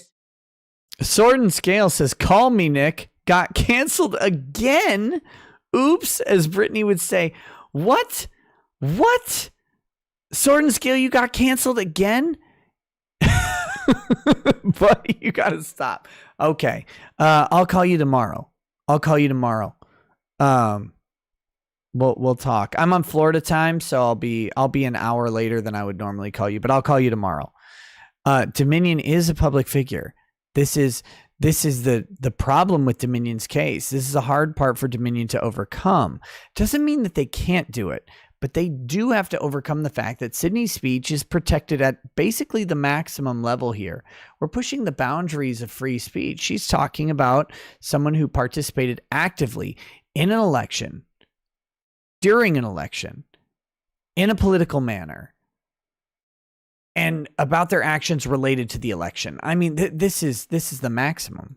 To a much higher requirement to be able to prove defamation. This is the actual malice standard that a lot of people have talked about in the defamation context. And I don't want to beat a dead horse here, but I will say this every time we talk about defamation law. Actual malice doesn't mean that you said a statement because you hated someone. Actual malice means that you said a statement that was false, knowing it was false, or operating in a reckless disregard for whether it was true or not. And if Dominion is a public figure or a limited purpose public figure with respect to election-related things, then it would have to prove that Sidney Powell said these statements with actual malice, which is a pretty high burden. And fair enough, as we covered on this very channel, Sidney Powell might be right about this, and Dominion faces an uphill battle to be able to prove the allegations that they include.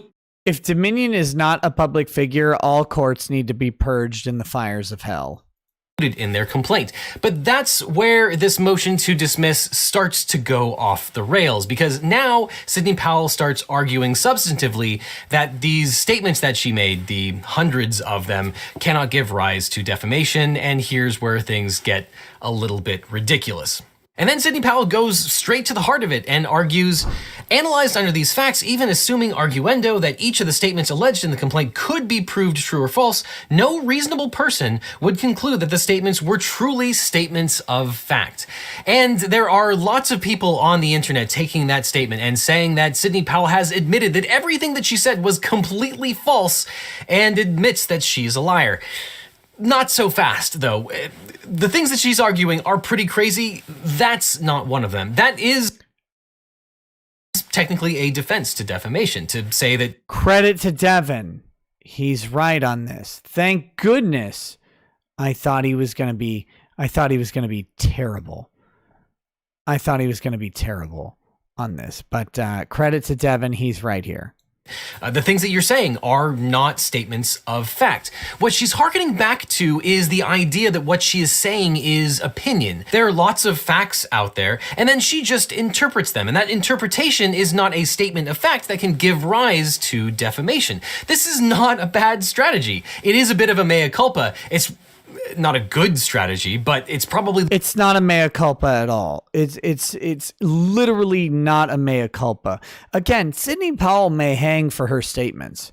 Sidney Powell Dominion does not have a weak case against Sidney Powell. Not at all. Dominion has some hurdles to overcome, but as Kurt has pointed out on Uncivil Law several times, I believe, Sidney Powell has a tough case here, and Dominion very well might win a judgment against her. I think part of their problem is going to be showing actual damages against Sidney Powell. They're certainly not going to be worth $1.3 billion. I think that's ridiculous. But she has a tough case here. Dominion has a high burden because they're a public figure. It doesn't mean they can't meet it. But nothing that's going on here in Sydney's defense is crazy. It's what you do in Sydney's case. Like you only have so much that you can do, and you start with a 12b6 motion. You have to. Mither Nimmer says, "Oh dear God, he had a more pretentious green screen library plus a desk and green banker's lamp." The 1950s calls and wants their lawyer stereotypes back. Oh man. The best strategy that she has in this context. And it's not a straight up admission that everything that... Trooper FN2525 says, who actually followed Dominion prior to 2020? Public figure argument is speculative. Look, even if Dominion is somehow not a general purpose public figure, despite providing election equipment in a general election for 28 different states, which almost automatically makes him a public figure, even if they're not a general purpose public figure, they're certainly a limited purpose public figure for the purpose of election results. Like this is one of the biggest non-arguments in law that I can imagine. Dominion is definitively a public figure for at least the purpose of counting votes. If they're not, then public figure law is entirely broken. We're talking about the courts are applying public figure status to someone who is mentioned in a tweet about a matter of public concern, that they're a limited purpose public figure for this particular matter of public concern. If Dominion is not a public figure, then we literally don't have a court system. They're almost guaranteed.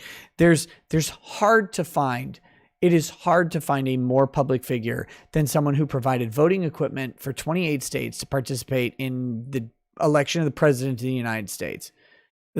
That's nonsensical.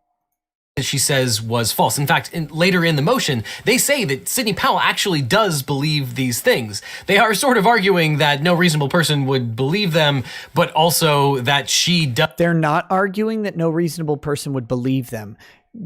Devin, you just pointed out the real legal standard 10 seconds ago.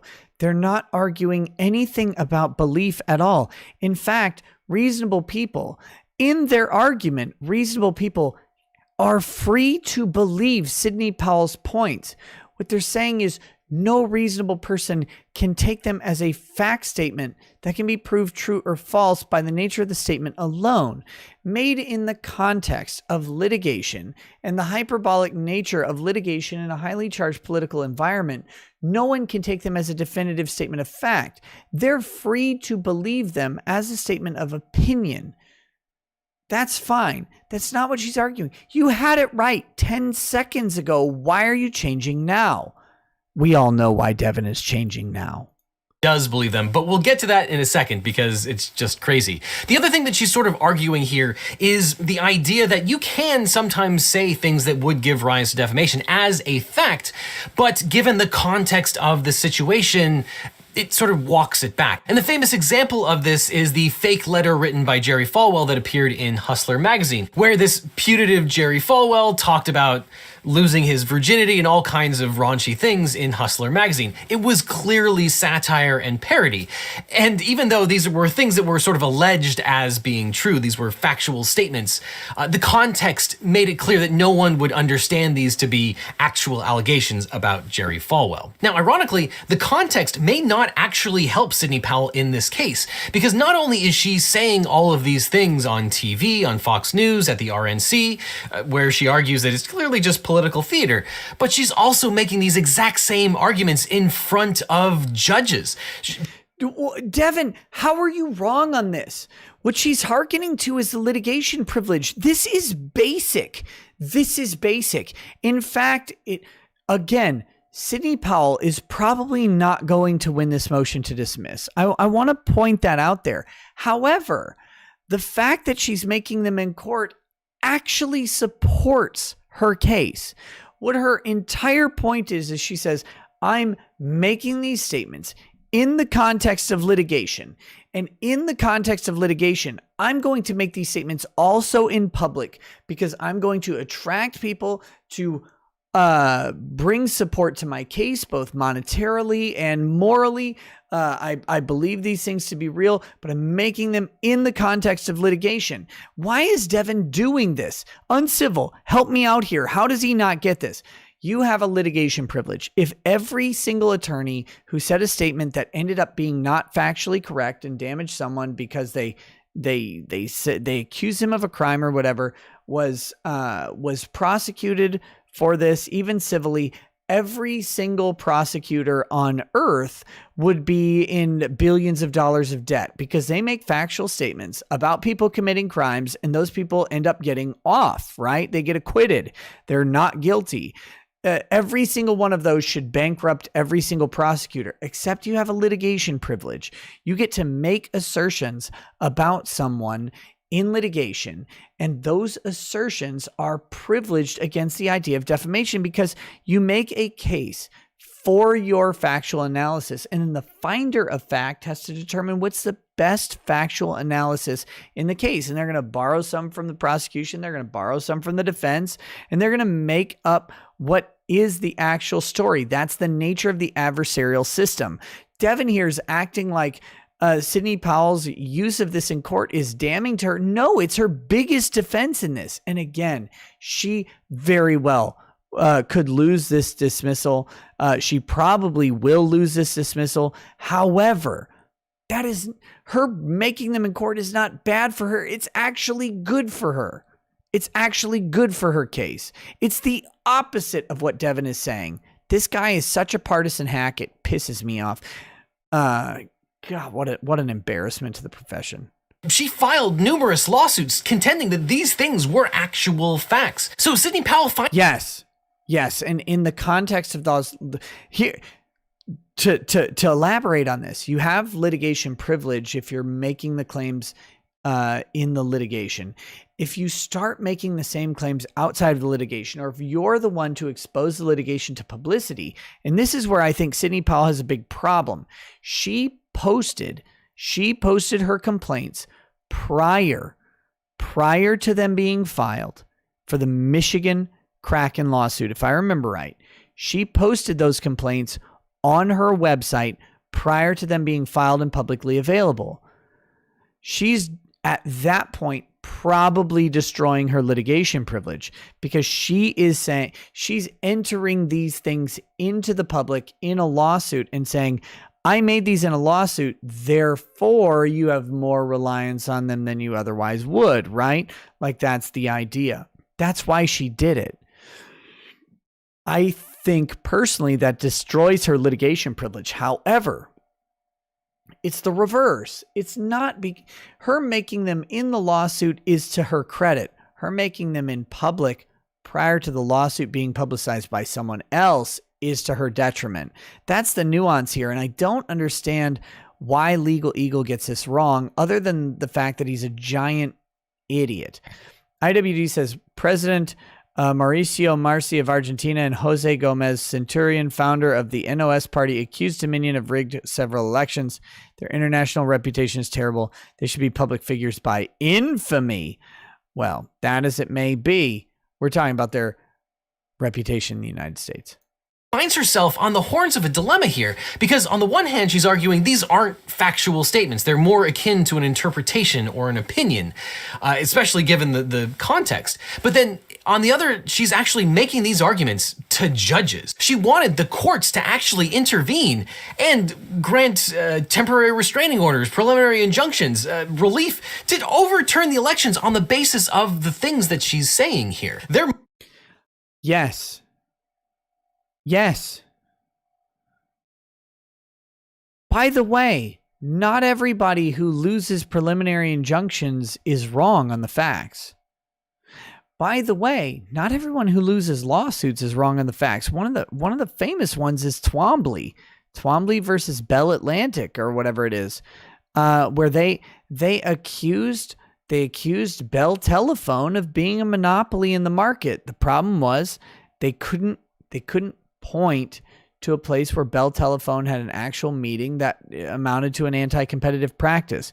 Was Bell Telephone engaged in anti-competitive practices prior to being broken up into several different companies, including Southwestern Bell? Yes, that's why they were broken up. They were acting in a monopolistic, anti-competitive way. The guy who brought the case couldn't prove it. He didn't even have facts to show it, and his case was dismissed outright. Judge is like, we don't have any facts to prove that Bell is acting in a monopolistic and an anti-competitive fashion. Sorry, if you could show me an email with a date on it, maybe we could do something. He couldn't do it. He lost the case. It was dismissed. Bell was absolutely acting as a monopoly. Absolutely, they were doing it. And they got broken up because of it. That doesn't mean that guy was lying about Bell. And it doesn't mean that Sidney Powell is necessarily lying about Dominion. Maybe she is. But I'm just saying, he's like, well, she asked for an injunction and was denied based on these things. Yeah, she believes the facts. She might be crazy. She might be wrong. She might be misinformed. She might be hoodwinked, whatever it is. She believes it, though. And she put it in a lawsuit, and she's able to ask for those things. And her ability to procure a preliminary injunction or even a victory doesn't mean that those facts are not true. And it certainly doesn't mean that she doesn't believe those facts.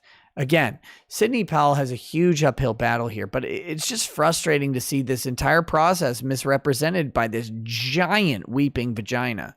There might be ways to thread this needle, but this ain't it, Chief. Now, unfortunately, it literally is it. It literally is it to make this argument that these are not statements of fact. It's one of the basic arguments you would make in defamation, because if you can make the argument that they're not statements of fact, you win the case immediately as a defendant. There's no bones about it. If these are statements of opinion and not of fact, then you win the case. This literally is how you thread the needle, Devin. What are you talking about? Why are you lying about this? You can make fun of Sidney Powell and say she's going to lose all day. She very well could lose this case. You can do that without lying. Why are you lying? There are some practical reasons why a lawyer might dissemble or at least say different things in different contexts. And that's that it's really hard to sanction a lawyer. Judges hate sanctioning lawyers. This isn't about sanctioning at all, buddy. This is about a defamation case. What the fuck are you talking about? Associations hate sanctioning lawyers. So if you're going to claim that the things that you were saying were complete nonsense, better to say that in defense of a defamation case where you have... She didn't claim they were complete nonsense. Why are you lying? Why is this guy lying? Again, Sidney Powell doesn't claim that these are nonsense. She claims that no reasonable person in the context of a lawsuit about politics could take them as factual, definitive statements. That's what she says. Millions of dollars at stake, and just try and roll the dice with respect to being sanctioned by the courts that you're appearing of. Now, the irony here is that there are pending sanctions motions against Sidney Powell, and the things that she is arguing in this briefing may hurt her in those sanctions context. No, they won't. Now, the dollar amounts are not going to be the same, but potentially, theoretically, her bar license might be at issue in some of these cases. No, it won't. Jesus Christ, you fucking moron. If they're going to disbar Sidney Powell over the Kraken lawsuits, it will have nothing to do with her legal defense. Her legal defense is that I made these statements in the context of a lawsuit. I brought them in good faith in the lawsuit. No one reading the lawsuits and listening to me talk about the lawsuits is going to take them as settled matters of fact, because there's still a lawsuit in which a court has to determine them as statements of fact. This is not her saying, I brought frivolous cases that I don't believe in. What are you talking about? Though I wouldn't hold my breath, because judges hate to sanction lawyers, just like lawyers hate to sanction lawyers. They're not going to sanction her. If they don't sanction her, it's because she didn't do anything sanctionable. She might be wrong on the facts. That she has the right to bring those cases on behalf of her clients. If they're going to sanction her, it's not about what she says about Dominion. It's about some of the bad affidavits that she presented that aren't even factually correct. That's how you sanction Sidney Powell. You say, you provided an affidavit that talks about Michigan counties, and all of the counties that are listed are Minnesota counties. That's how you sanction Sidney Powell. That was a bad affidavit by a fake expert, and it was bullshit, and she should have caught it. She should have caught it. She didn't catch it for whatever reason. I don't care why she did or didn't catch it. That's how you sanction Sidney Powell. Not because she brought a lawsuit against Dominion and that lawsuit was dismissed. That is not sanctionable. That happens all the time. Lawyers. Though at the same time, it is baked right into legal ethics that you cannot knowingly lie or dissemble to a judge or tribunal. She hasn't. It's all over the ethical rules for lawyers in every single state.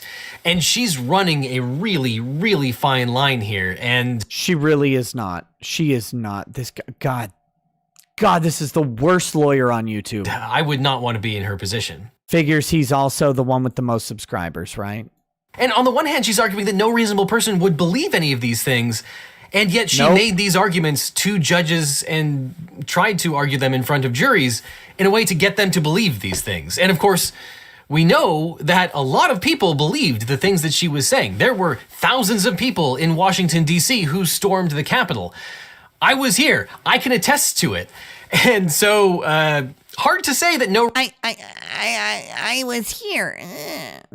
reasonable person would believe it, because a lot of people believed it. Now, of course, query whether the people that stormed the Capitol were reasonable people or not. That's not the way that the reasonable person standard works. But still, it's probably pretty good evidence that people believed what she was saying enough to act on it. And I would... How do you know it was her, not Mike Lindell, not Rudy Giuliani, not Jenna Ellis, not Donald Trump? How do you know it was Sidney Powell that they believed, not what's his face, not Lynn Wood, not literally anybody else, not just their 4chan group, not their private Facebook group, not the Proud Boys, not the Oath Keepers. Oh, it's all Sidney Powell.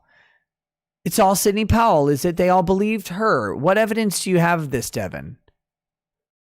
Stop it. Remember your slogan? Let's think like a lawyer. You're not thinking like a lawyer at all here. You're thinking like a partisan hack.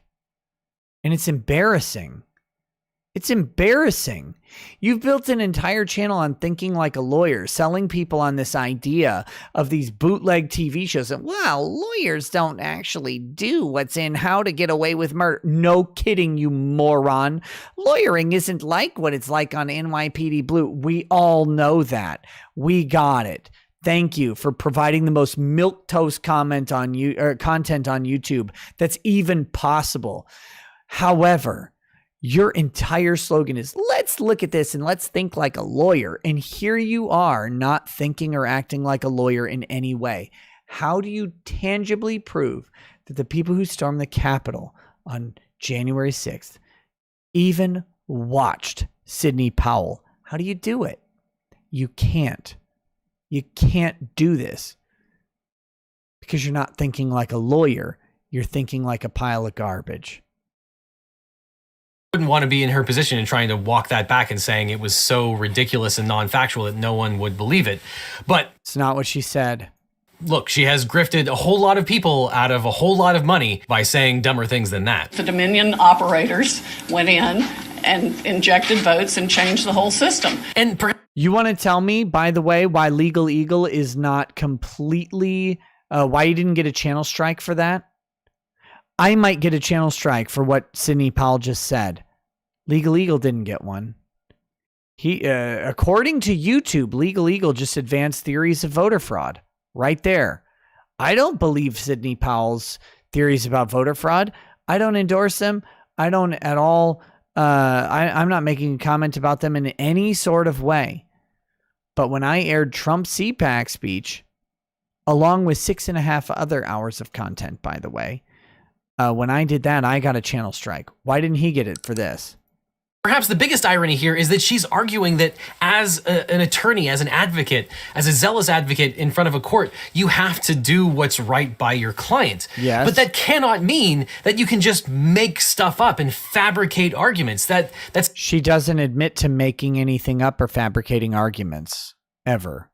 not the way legal ethics work. And it's at this point in the brief where basically Powell's legal team stops citing actual legal authority and they start just citing websites. Now, that's really bad for two reasons. Number one, a motion to dismiss is all about the law itself for the most part, and you can't really bring in new evidence, even if it's not necessarily controverted. So trying to bring in these external websites talking about the robust public discussion, not a good look, and it's almost certain that the court will bounce this motion on that basis alone. That is, Jesus Christ. You're talking about this dumbass is talking about citing. Let's go back to that page. So we've got, let's see, accepted and time-honored means of keeping the public advised about litigation that may have a profound effect on their lives. Such announcements are routine by lawyers engaged in public interest litigation, including the U.S. Department of Justice, state attorneys general, and public interest organizations. And there are various websites dedicated to helping private lawyers publicize their cases. For example, law firm newswire.com advises legal news from attorneys and law firms, drives the success of today's lawyer. No other form of law firm marketing has the ability to reach hundreds of thousands of readers, websites, blogs, news networks, news outlets, and most importantly, potential clients. She's not introducing new evidence here. She's not in any way doing that. And if they bounced this on this paragraph alone and nothing else, she would have clear grounds for appeal. This is nonsensical. What is he talking about? You can show how the U.S. Department of Justice has a news section. This is self-authenticating. This is the government website for the Department of Justice.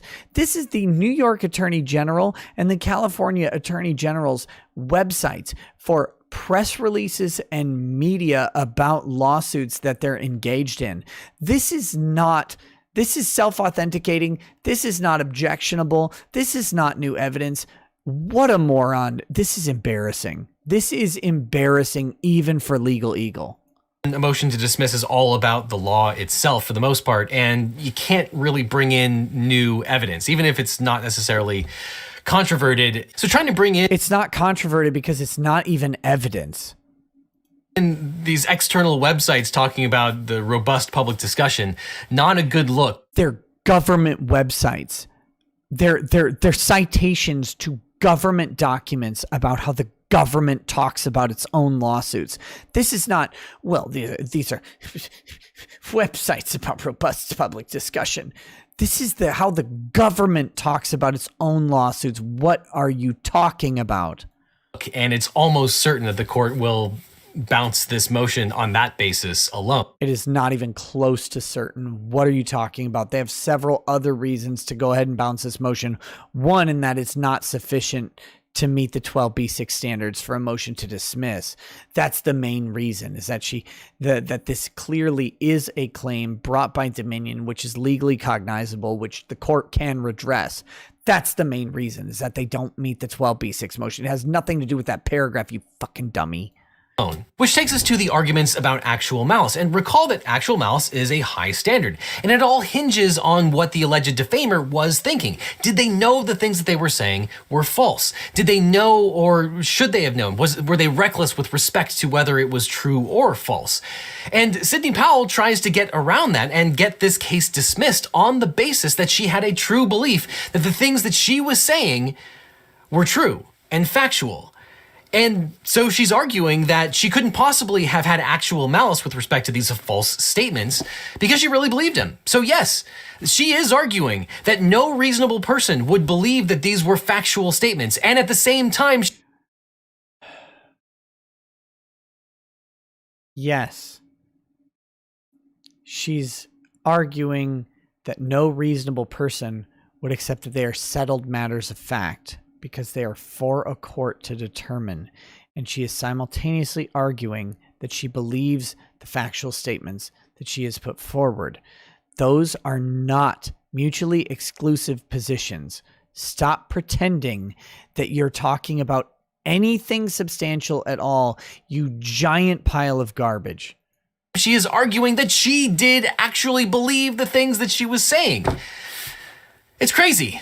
President Trump won by a landslide. We are going to prove it, and we are going to reclaim the United States of America for the people who vote for freedom. Then as we round out this motion, I guess Jenna Ellis, who is behind her nodding, who is also a licensed attorney, who is not crazy, and who, by the way, disagrees with Lynn Wood, Sidney Powell, and Rudy Giuliani about several things. I guess she's unreasonable too, right? Like, that's what we must conclude. She's nodding in affirmation to what Sidney Powell said. So she must be crazy too, right, Devin? we get to another argument to dismiss a co-defendant called DTR defending the Republic. And in something that I think is just funny as a practicing lawyer, you'll notice that there are some formatting The only thing funny is you being a practicing lawyer. errors here. The font has changed colors. Sometimes it changes back. What that is indicative of is when lawyers copy and paste from another brief and then forget that sometimes external documents are in a different color. Often it's dark blue.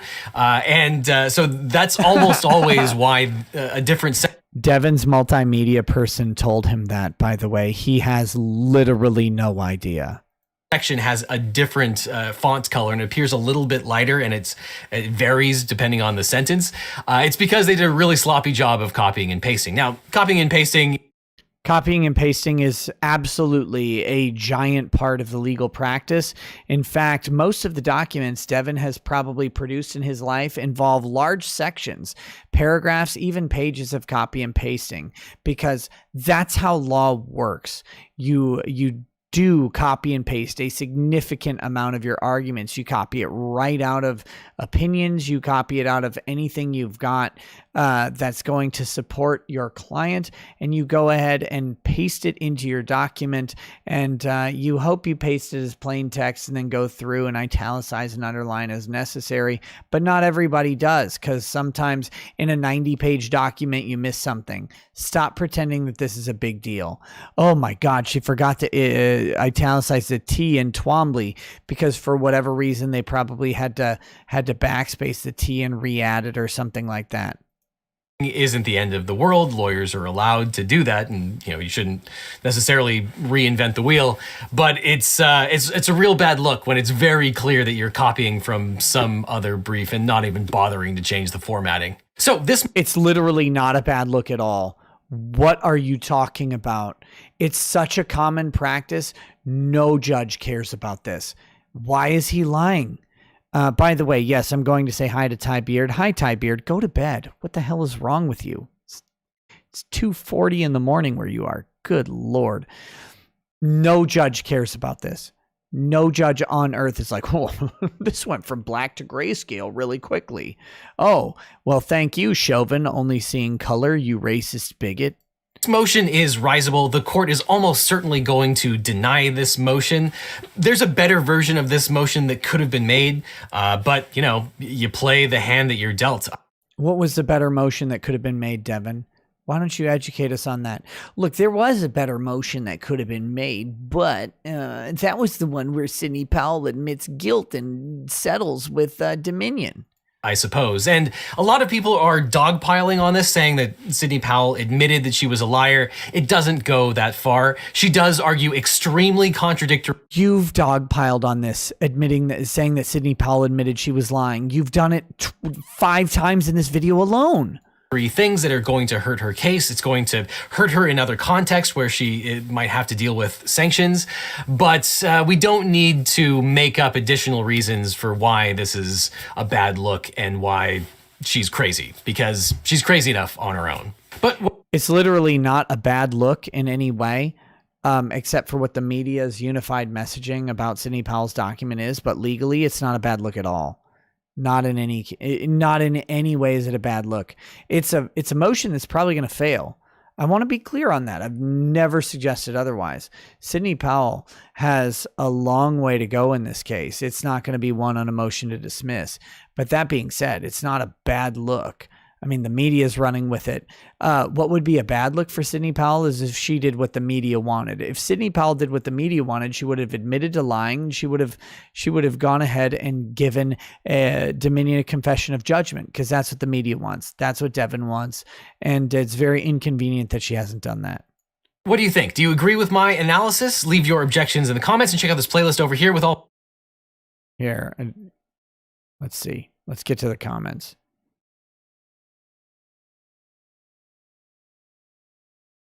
No, I don't agree with your analysis. It's garbage. It's amateur. And worse, I think you know it is. This is embarrassing. Even for you. Wow, I can't type. Comment. There. I'll see if I ever get a response to that. What a giant turd ball this guy is. Oh my God. So that being said, that's Devin's analysis of... Hey, what's up, Joe? That's Devin's analysis here of Sidney Powell's document. And again, it's important to know Sidney Powell, as I said in my short video on this, she's likely not going to win at the motion to dismiss stage. There's no reason to think that she will.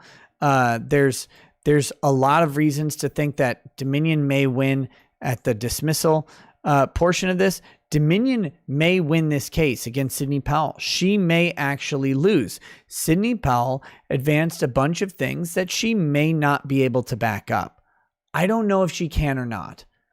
What I think is unimportant to this question, can Sidney Powell reasonably back up with the truth as a defense the statements that she made?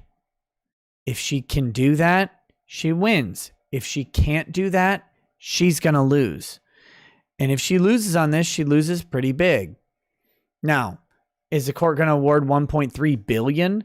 I don't think Dominion can show $1.3 billion in losses, or even the $650 million in losses. There's no reason for them to issue $650 million in punitive damages against Sidney Powell. So she's not going to win they're not going to win a $1.3 billion judgment. Any judgment that they do win against her, she's already set up a political PAC that she's the creator of and can pay her out. So she's making herself judgment proof right now. Good job, Sidney, on that. If I was in her shoes, I would be doing the same thing. So Dominion won't be winning $1.3 billion from her, no matter what the court orders on that. But yes, I saw a bunch of people in chat. Can the court even do that? She doesn't have that much money.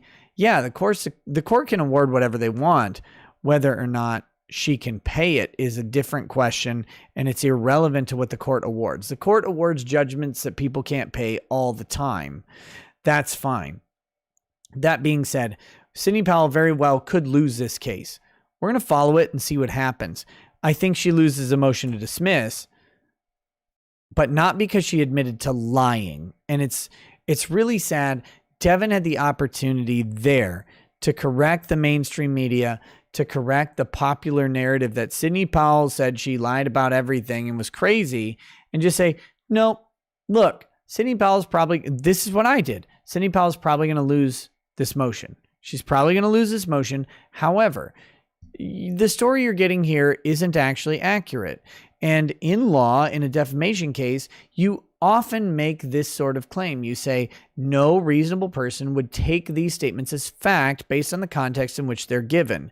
In the context in which they're given, which is filing a lawsuit in a political sphere, in a highly charged political environment, anybody looking at these facts knows that they're talking about facts that need to be tested by a judge or a jury.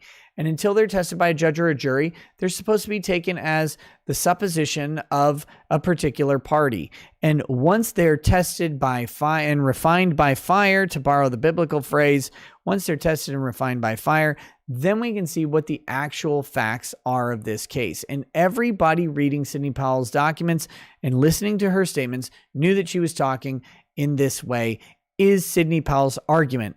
Now, that's not a very good argument for these reasons, but it's not her admitting to lying, and that's nonsense, and everybody knows that she's not doing that. That would put her actual law license in jeopardy. She doesn't do it here. There's all sorts of reasons why Sidney Powell's motion to dismiss is probably going to lose. None of them are, she admitted to lying, lol, bro. It's just embarrassing. All right. Let's go ahead. Let's do the super chats and justice chats, and we'll wrap up the show. I'm still not getting that transgender opinion. I keep rambling way too long. My man Ty Beard's in the chat. My man Good Logic is in the chat. These are two guys who we're going to be talking to on Manversations coming up very soon. Wolfgang Deo says, for only $15 per S, I can take care of all your IT needs as you need them. Let's get you that Linux phone. You won't know the difference. Also, let's swap out your Microsoft for OS Warp. Stop your hate speech against Windows. Sheesh, white people. Wolfgang Deo says, you are pretty awesome, Nick. Being in a rough spot sucks. It's always nice to know there is someone who is the bad and making something good with it. I see a lot of bad that you cover, and by seeing you deal with it, it's nice to see. Hey, thanks, Wolfgang. Night of Hope says, hey, I volunteer also. I'm just a guy. If you guys out there need somebody to talk to, hit me up at nightofhopex at protonmail.com. You literally have one additional person on your team. I'm male and a Christian. You want prayers, advice, whatever, I'm here for you. So guys, check out Night of Hopex. Email him, nightofhopex at protonmail.com. That will help him, or that will get you in contact with him, and he may be able to offer you some encouragement and support. There are more guys than you know on your side. The world is going to tell you that every man out there is an island unto himself, and you're not. You're not. There are thousands to millions of us who will back you up in a heartbeat. Happy Fagling says, hey, Nick, don't take this the wrong way, but Christianity is a disease. It's a sickness. It may be. It may be. Why would I argue with that?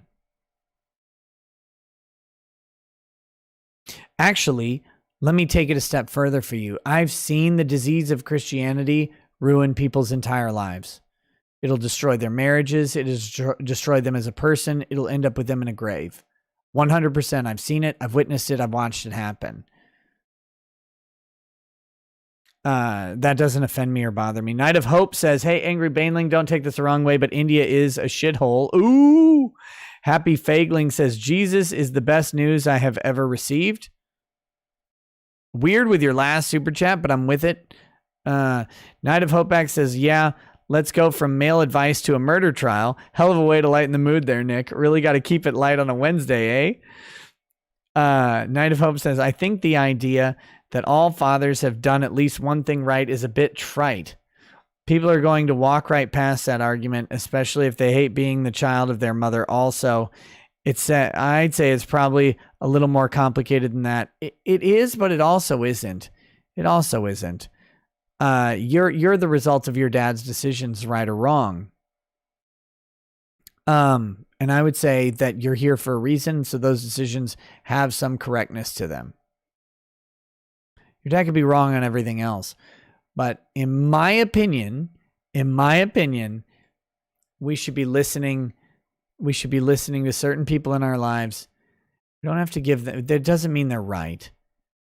Just means we need to listen to them, take in their opinion, and weigh it against yourself. Look, I know people who are wrong all the time. I value their opinion because when I hear their wrong opinions, it helps me figure out what's right. Silky Johnson says, Nick, the greatest man I ever knew was my grandpa. He was an honest, hardworking, and gentle man. I never knew my real dad, and I'm not even grandpa's biological grandchild. I didn't know that until recently. He treated me so well, and I have many memories. Yep. That Pyro's a spy says the last great TV dad was Red Foreman. He was a hard ass, but a moral man who cared for those close to him. He'd put the fear of God in you, but also would sit you down to impart some wisdom and created many amazing ways to put his foot in your ass. Yeah. Red Foreman's great. He's great. I like him in RoboCop. Night of Hope says, as someone who grew up with verbal and physical abuse, I'd say I've learned to understand why my father made the mistakes that he made. Understanding that has helped me to control those aspects of him and me and to choose to be the man that I want to be. Yes. Yes. Correct. So that's why I believe it's important to talk, even to people you hate, because when you talk to someone, there's a chance they will tell you something you didn't know.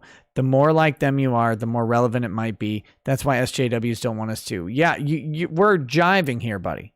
He says, incidentally, Crowder did a thing on Mug Club where he showed himself in handcuffs behind his back, knee on his neck, and his chest wasn't compressed enough to asphyxiate. Runs counter to what I was taught myself in EMR training. Now I'm not sure what to think. Look, Crowder's in a controlled environment. Crowder also sustained waterboarding for a lot longer than people typically sustain waterboarding.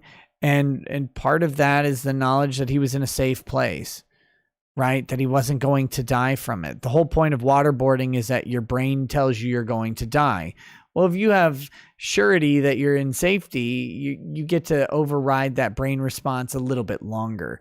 So I like Crowder, but when he sets up these sorts of things, they're not entirely accurate. There's a whole lot of other factors going into this. Bad Dragonite says, last night at work, we had a tornado, followed by a flood, followed by a fire, followed by a small electrical explosion, followed by another tornado and flood, and all within a couple-hour time span. Somehow no one was injured. Thank God. It's my day off now. Hey, man, I'm glad you're okay. Glad you're okay. Night of Hope says, I do think the very least the situation goes back to the idea that ending the drug war and reducing unnecessarily police interactions. It's still true. This didn't have to happen. I think the pro-police right is going to have to embrace that eventually. I think so too. Pixlexia says, the CUV, diabetic ketoacidosis, being extremely inebriated are a few ways of having trouble breathing while still being able to talk. I love all these armchair medical experts, especially the ones who are as gunty as the dudes from yesterday's video. Night of Hope says, by the way, if you F-slurs in the chat don't think juries listen to experts, right or wrong, look at all the artards who went along with everything that happened last year. Our entire lives are tyrannized constantly by ignorant people following expert advice. Calculate says, hey, Nick recently started a Twitch gaming channel. Hoping you might be okay with checking me out and then giving me a shout out. Trying to jump through the Twitch hoops for bit use so I can do things like play with viewers and streamers versus chat Minecraft streams. Thanks. Yeah, Calclay, email me your channel so I know, buddy. Nate the Nagger says, it's a good thing, Nick, that you're a terrible predictor. You mentioned that they wouldn't introduce video of Floyd's arrest when just today they went over tons of video before, during, and after his arrest. They're going to show the coroner's report. Cope fag. Wow. No, I talked about the judge's initial decision that said that they could not talk about Floyd's prior arrest. And then I talked about the judge's subsequent decision in which he changed his mind based on arguments from the defense, where they were able to introduce certain elements of Floyd's arrest. I was not incorrect on either of those because I reported on what the judge decided based on the rules of evidence in Minnesota. That you don't understand that is your problem, not mine. Felipe masked me. Thank you for that. Night of Hope says, something's bugging me about this. Also, didn't you once tell me that police won't take the stand and explain this kind of stuff against each other? No. I did say there's typically a police bias, and cops don't like to eat their own. Why is the prosecutor talking about the rest of the department taking the stand against Chauvin? Is this new? I don't believe I ever told you that in general. But no, cops will eat their own on occasion. They're just reticent to do it. Death Trout says, my mother was physically and emotionally abusive to me, my brother, and dad. Dad and bro got out when I was 7, did everything in his power to get me out too. Took him 4 years, but finally got me out when I was 11. Damn. Angry Baneling, what did you say above? What I said to you above. But Nick, you forget the fact that getting yeeted from YouTube limits Crowder's reach. He can rely on his Mud Club members all day, but without the reach, he won't have any impact. I'm not ignoring that. Not ignoring that at all. What? I didn't think I even talked about that aspect of it. Black Magic says, people need to understand that while facts and evidence may not care about your feelings, optics don't give two shits about facts and evidence. Felipe masked me again. Wolfgang Deo says, was the neck restraint actually a neck restraint? It may not have had any force behind it, meaning it may have been placed there as a psychological restraint, but not physical. They're trying to talk to Floyd about the $20. Floyd resisted and ensue. Maybe, but here's the thing, and this is esoteric and kind of weird and way out there, and we're getting very hypothetical. Hypothetically, if they employed a psychological restraint of some sort that ended up killing Floyd, that alone could be enough for them to find fault for the death of George Floyd. I need to point that it's a weird thing, but that is still a possibility.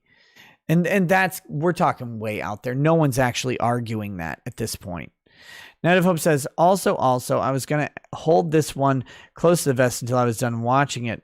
But if people want great writing in anime, they should check out Mawaru Penguin Drum. It's not for you necessarily, Nick, but I'm 17 episodes in. It's still blowing my mind. Wolfgang says, Floyd paid for those cigarettes and the clerk took the money. And then the guy comes out to try to force Floyd to give back his possession and take counterfeit money. Sheesh. Poor George, man. Why'd you say burn in a fire? Clerk is sus. Bad Dragonite says, kind of sad that he was confronted over a fake 20 when everyone just got like 1,000 fake dollars for relief. Also said the war on drugs led him to hiding pills in a way that might have killed him. Mario Carter 13 says, it's not Chauvin's fault. It's the crowd's fault for spooking the officers. Bold strategy. Let's see if that works out for him. Senator Kennedy says, to quote the based hard bastard, a man who doesn't have eyes but can somehow read news aggregation, St. Floyd was killed when a unicorn flew from the sky to the ground, wrapped its giant unicorn cock around St. Floyd, and flung him into the sun.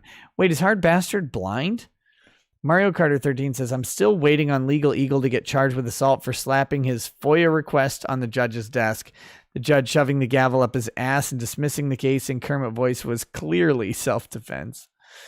Night of Hope says, I notice Legal Eagle is doing that thing that everybody does where they go, well, this argument X doesn't comport with argument Y, when they have to make every argument they can bring, even if they don't agree with one another. That's really stupid, right? Yeah, Legal Eagle is just being disingenuous. Night of Hope says, the quote I think was, good luck getting a cop on the stand, having them testify about the effects their actions have on somebody's body. Something along those lines. Was related to this back when it first started. That's why all of this surprised me. Yeah, I mean, that is a true statement. In general, good luck getting a cop on the stand to testify about the effects of this.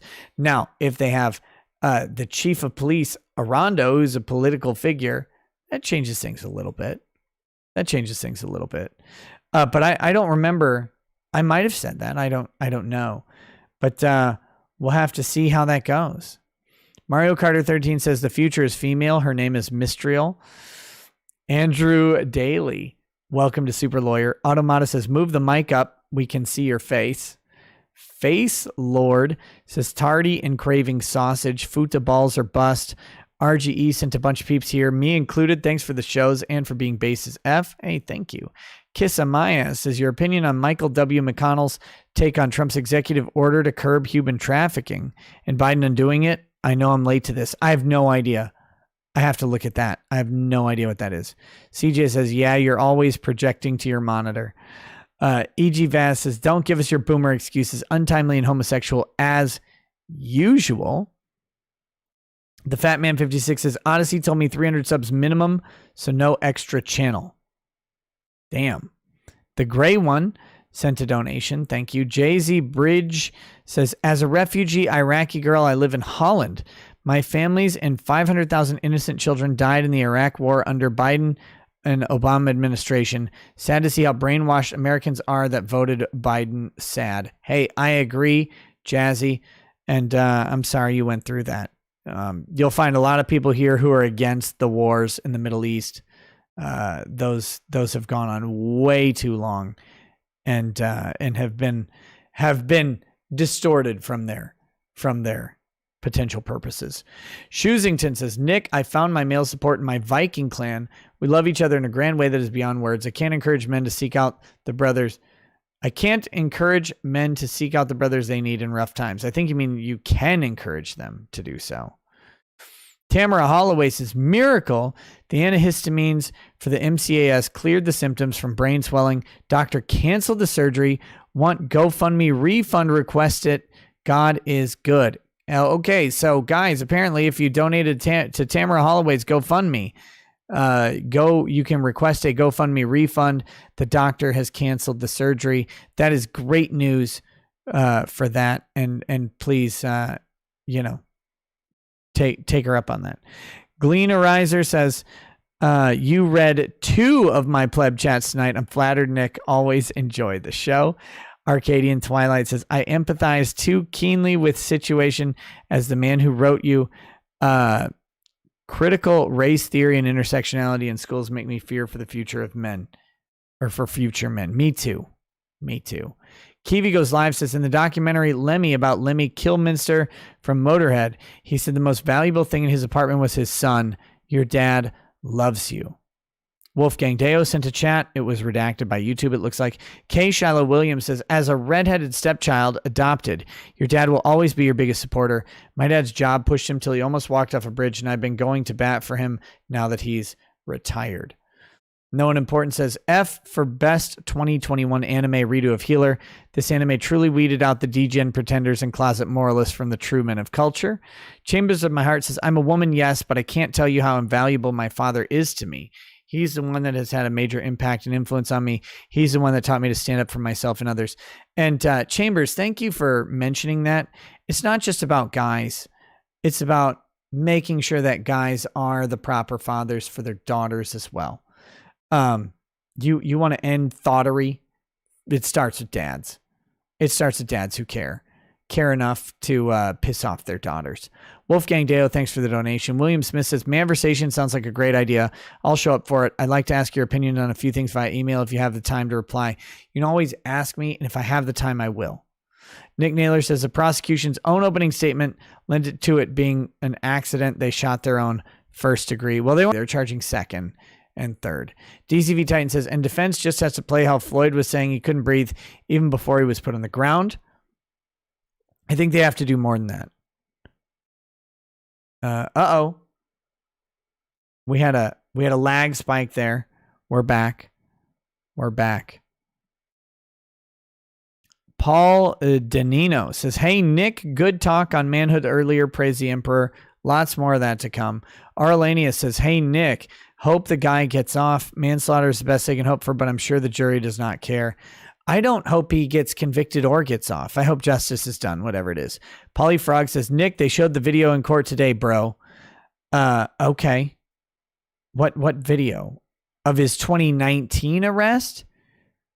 Because that's what I'm talking about that they can't show. I know they showed Chauvin's video, his body cam video today in court. I didn't think I said they couldn't show that, but maybe. Bad Dragonite says, plot twist, judge comes out and says, April Fool's, Floyd case, most elaborate April Fool's joke ever. Polyfrog64 says, multiple officers checked his pulse, jury saw it. Yeah, I know multiple officers checked Floyd's pulse. The problem is when those officers ask Chauvin, hey, he doesn't have a pulse, should we move off of him? Chauvin didn't do it. He's a superior officer on scene. There's deference there. I'm talking about why the other officers are not likely guilty of aiding and abetting. That's a different question to whether Chauvin's guilty or not. Super Iron Bob says, duty to provide care. You mean like responding to a violated restraining order that ends up with a tragedy? What are you talking about with Jacob Blake? Wolfgang Deo says, people watched death and then used it. Evil. Infinity223 says, hey, Nick, just got my first car today. To the guy you were talking about earlier, know that life gets a lot better and you just have to power through it. I agree. Anthony Ariba says, hey, Nick, you heard about some journalists trying to take pictures of the jurors to expose them and dox them. Thoughts? Yes, I was going to talk about this a little bit, but we've gone really long already today. The New York Times is trying to release details about the jurors. Just stop. Those jurors' details don't need to be in public. We don't need to know about the jurors. We have a jury. There are people in the courtroom who can see the jury. They know that the jury is not some sort of racist KKK meeting that the judge has imposed upon George Floyd's killer or something like that. Is nonsense. The purpose of an open court is to ensure that the court itself is not overtly biased against the citizenry. That's the point of it. We don't need to know anything more about the jurors. We don't need to know anything more about the jurors. We don't need to know their names, their addresses. That's the New York Times after. And also, there was a media handler for one of the for the chick who filmed, who was the infamous film of Chauvin kneeling on Floyd. The media manager for her took like a picture with Keith Ellison or something, like a moron, and had to delete the photo. That person should be thrown out of the court and shouldn't be allowed in ever again. But yeah, Zypher Warrior, I agree. I think certain people are trying to pressure the jurors, and I think that's a real risk with the media there. But we have transparency for a reason. The fact that they're abusing it for the opposite reason doesn't mean we shouldn't have transparency. It means that those people should be removed from the court. Amateur Ant says, I'm still happy for George Floyd. He's been able to kicking the drug habit for almost a year now. It's a testament to his steadfast willpower. Come on now. Polly Frog says, remember Oscar Grant got shot point blank in the back while an officer kneeled on his back. Best case is manslaughter conviction like that shooting. I think that is the best case that they have, is a manslaughter conviction. I don't know if they're going to get it. I think that's the best case that they have right now. I think third degree murder is the best murder charge that they have, but I'm at this point, I'm not convinced that they're going to land third degree. SPQ Arias, what if the jurors quits because of threats? They have alternate jurors for that reason. Freddie Martin, thanks for the sticker. Mario Carter 13 says, does this guy steal his cadence from Chuck Schumer? Rogue says, the emotional baiting on skin color is exhausting. Johnny F. Face says, defense is stuck trying to blame the crowd. Amateur Ant says, George Floyd proves karma is real when he put a gun to a black pregnant woman's stomach and threatened to kill her. I don't know that she was actually pregnant, by the way. I haven't seen full-on support of that statement. But maybe that happened. He did definitely put a gun to some woman's stomach. I don't know if she was pregnant though. Amateur Ant says, Nick, I'll bet you $5 US hyperinflation dollars the jury will convict for Fear of the Mob. They might. And depending on how they convict, he might have a good case for a mistrial. Johnny F. Face says, murder when scared equals acceptable police practice. Amateur Ant says, I've heard blacks have 12-inch the size of a forearm. Why didn't Floyd use his third arm to get away or at least get up? Did the cops fortify his death? Oh, come on. A long story short says, I'm 5'8", 235. It's COVID weight. Come on, man. Arlania says, Chauvin is 666 pounds. As befitting the white devil, shaking my head be better. Covert radio, no. They don't have to show he willingly killed him with malice or intent. Actually, both second and third degree murder charges are unintentional murder. They say the second degree is a felony murder, so he died during the commission of a felony, which would be excessive force. And the third degree murder is that he died with a he died at the cause of Chauvin with a depraved mind and with reckless disregard for the value of human life. Those are the two standards. CJ says, send a bullet, signed copy of redo courtesy RGE. Bad Dragon 8 says, Nick is 6'8" when he looks up. Amateur Ant says, Nick and EVS should scissor noses. Don't be a nosophobic. Polyfrog says, if Ethan Ralph is 4'9", 300 pounds, Derek is 175. I think Chauvin's about 160 at least. 140 seems way small. Long story short says, Ricada Law, is there a chance Chauvin was offered a plea deal? Chauvin pled guilty. Or am I just watching too much Law and Order? Chauvin pled guilty to this. 3 days after Floyd died, Derek Chauvin pled guilty to third-degree murder. The only reason Derek Chauvin is not in prison right now is because William Barr refused the offer. I thought I've talked about this before, but probably not enough. Derek Chauvin pled guilty to murder of George Floyd. Baronet says, hey, Nick, please fix the Discord link on Locals. It's been broken for a few days. I've signed up and feel duped. I will fix it tomorrow. I'll fix it tomorrow. Chill O says, the examiner did not know the Floyd took 2 separate doses of fentanyl. Floyd was already intoxicated and then he took more fentanyl when the cops showed up. Okay. He says, no causation/acceleration. About 15 minutes between cops showing up and Floyd going unconscious. About 15 minutes for oral transmucosal absorption of fentanyl. Again, it's up to the toxicology specialist who will testify on this and how convincing their testimony is. Aurelania says, to be honest, I'd rather you threaten my life with a firearm than make me watch Legal Eagle. Me too. Lee Monger Bear, welcome to super lawyer status. Wolfgang Deo says, is Legal Eagle actually a lawyer or an idiot? Yes to both. You'll find out that lots of lawyers who are actual lawyers are also idiots. Axel Nam says, can't kill someone even if they're going to die in a bit, huh? So much for my Sound of Thunder defense. No, you can't. If someone is about to die and you take even a moment off of their life, you're technically liable for that moment. Recovery Anonymous says, what happened with the Mercedes Carrera case? Has she been in jail? Nothing has happened yet. She has been in jail this whole time. Her bond is $2 million, but she's poor and has a public defender. Can't pay the bond. She's been in jail the whole time. Love to hear your take on the situation. Please, a video update. I'll see if I can do something with that. There hasn't been an update in a very long time in that case. Angry Baneling says, Nick, how come Legal Eagle's hair is 10 out of 10 right now, but yours is only 5 out of 10? Why are you slacking? Woo, lad. I don't want to praise Devin. Why you do this? His hair is not 10 out of 10. How dare you? Sword and Scale says, Legal Eagles, I thought this was a crappy rom-com from the 80s with Robert Redford. False advertising, I want to sue. Will you represent me? Yes. He also says, when a lawyer has that green lamp with the gold base, you know they watch way too many episodes of Law and Order. Amateur Ant says, I'd rather you read the super chats and listen to Legal Eagle. If I wanted Legal Eagle, I'd watch his horse crap. Read the super chats. Ooh.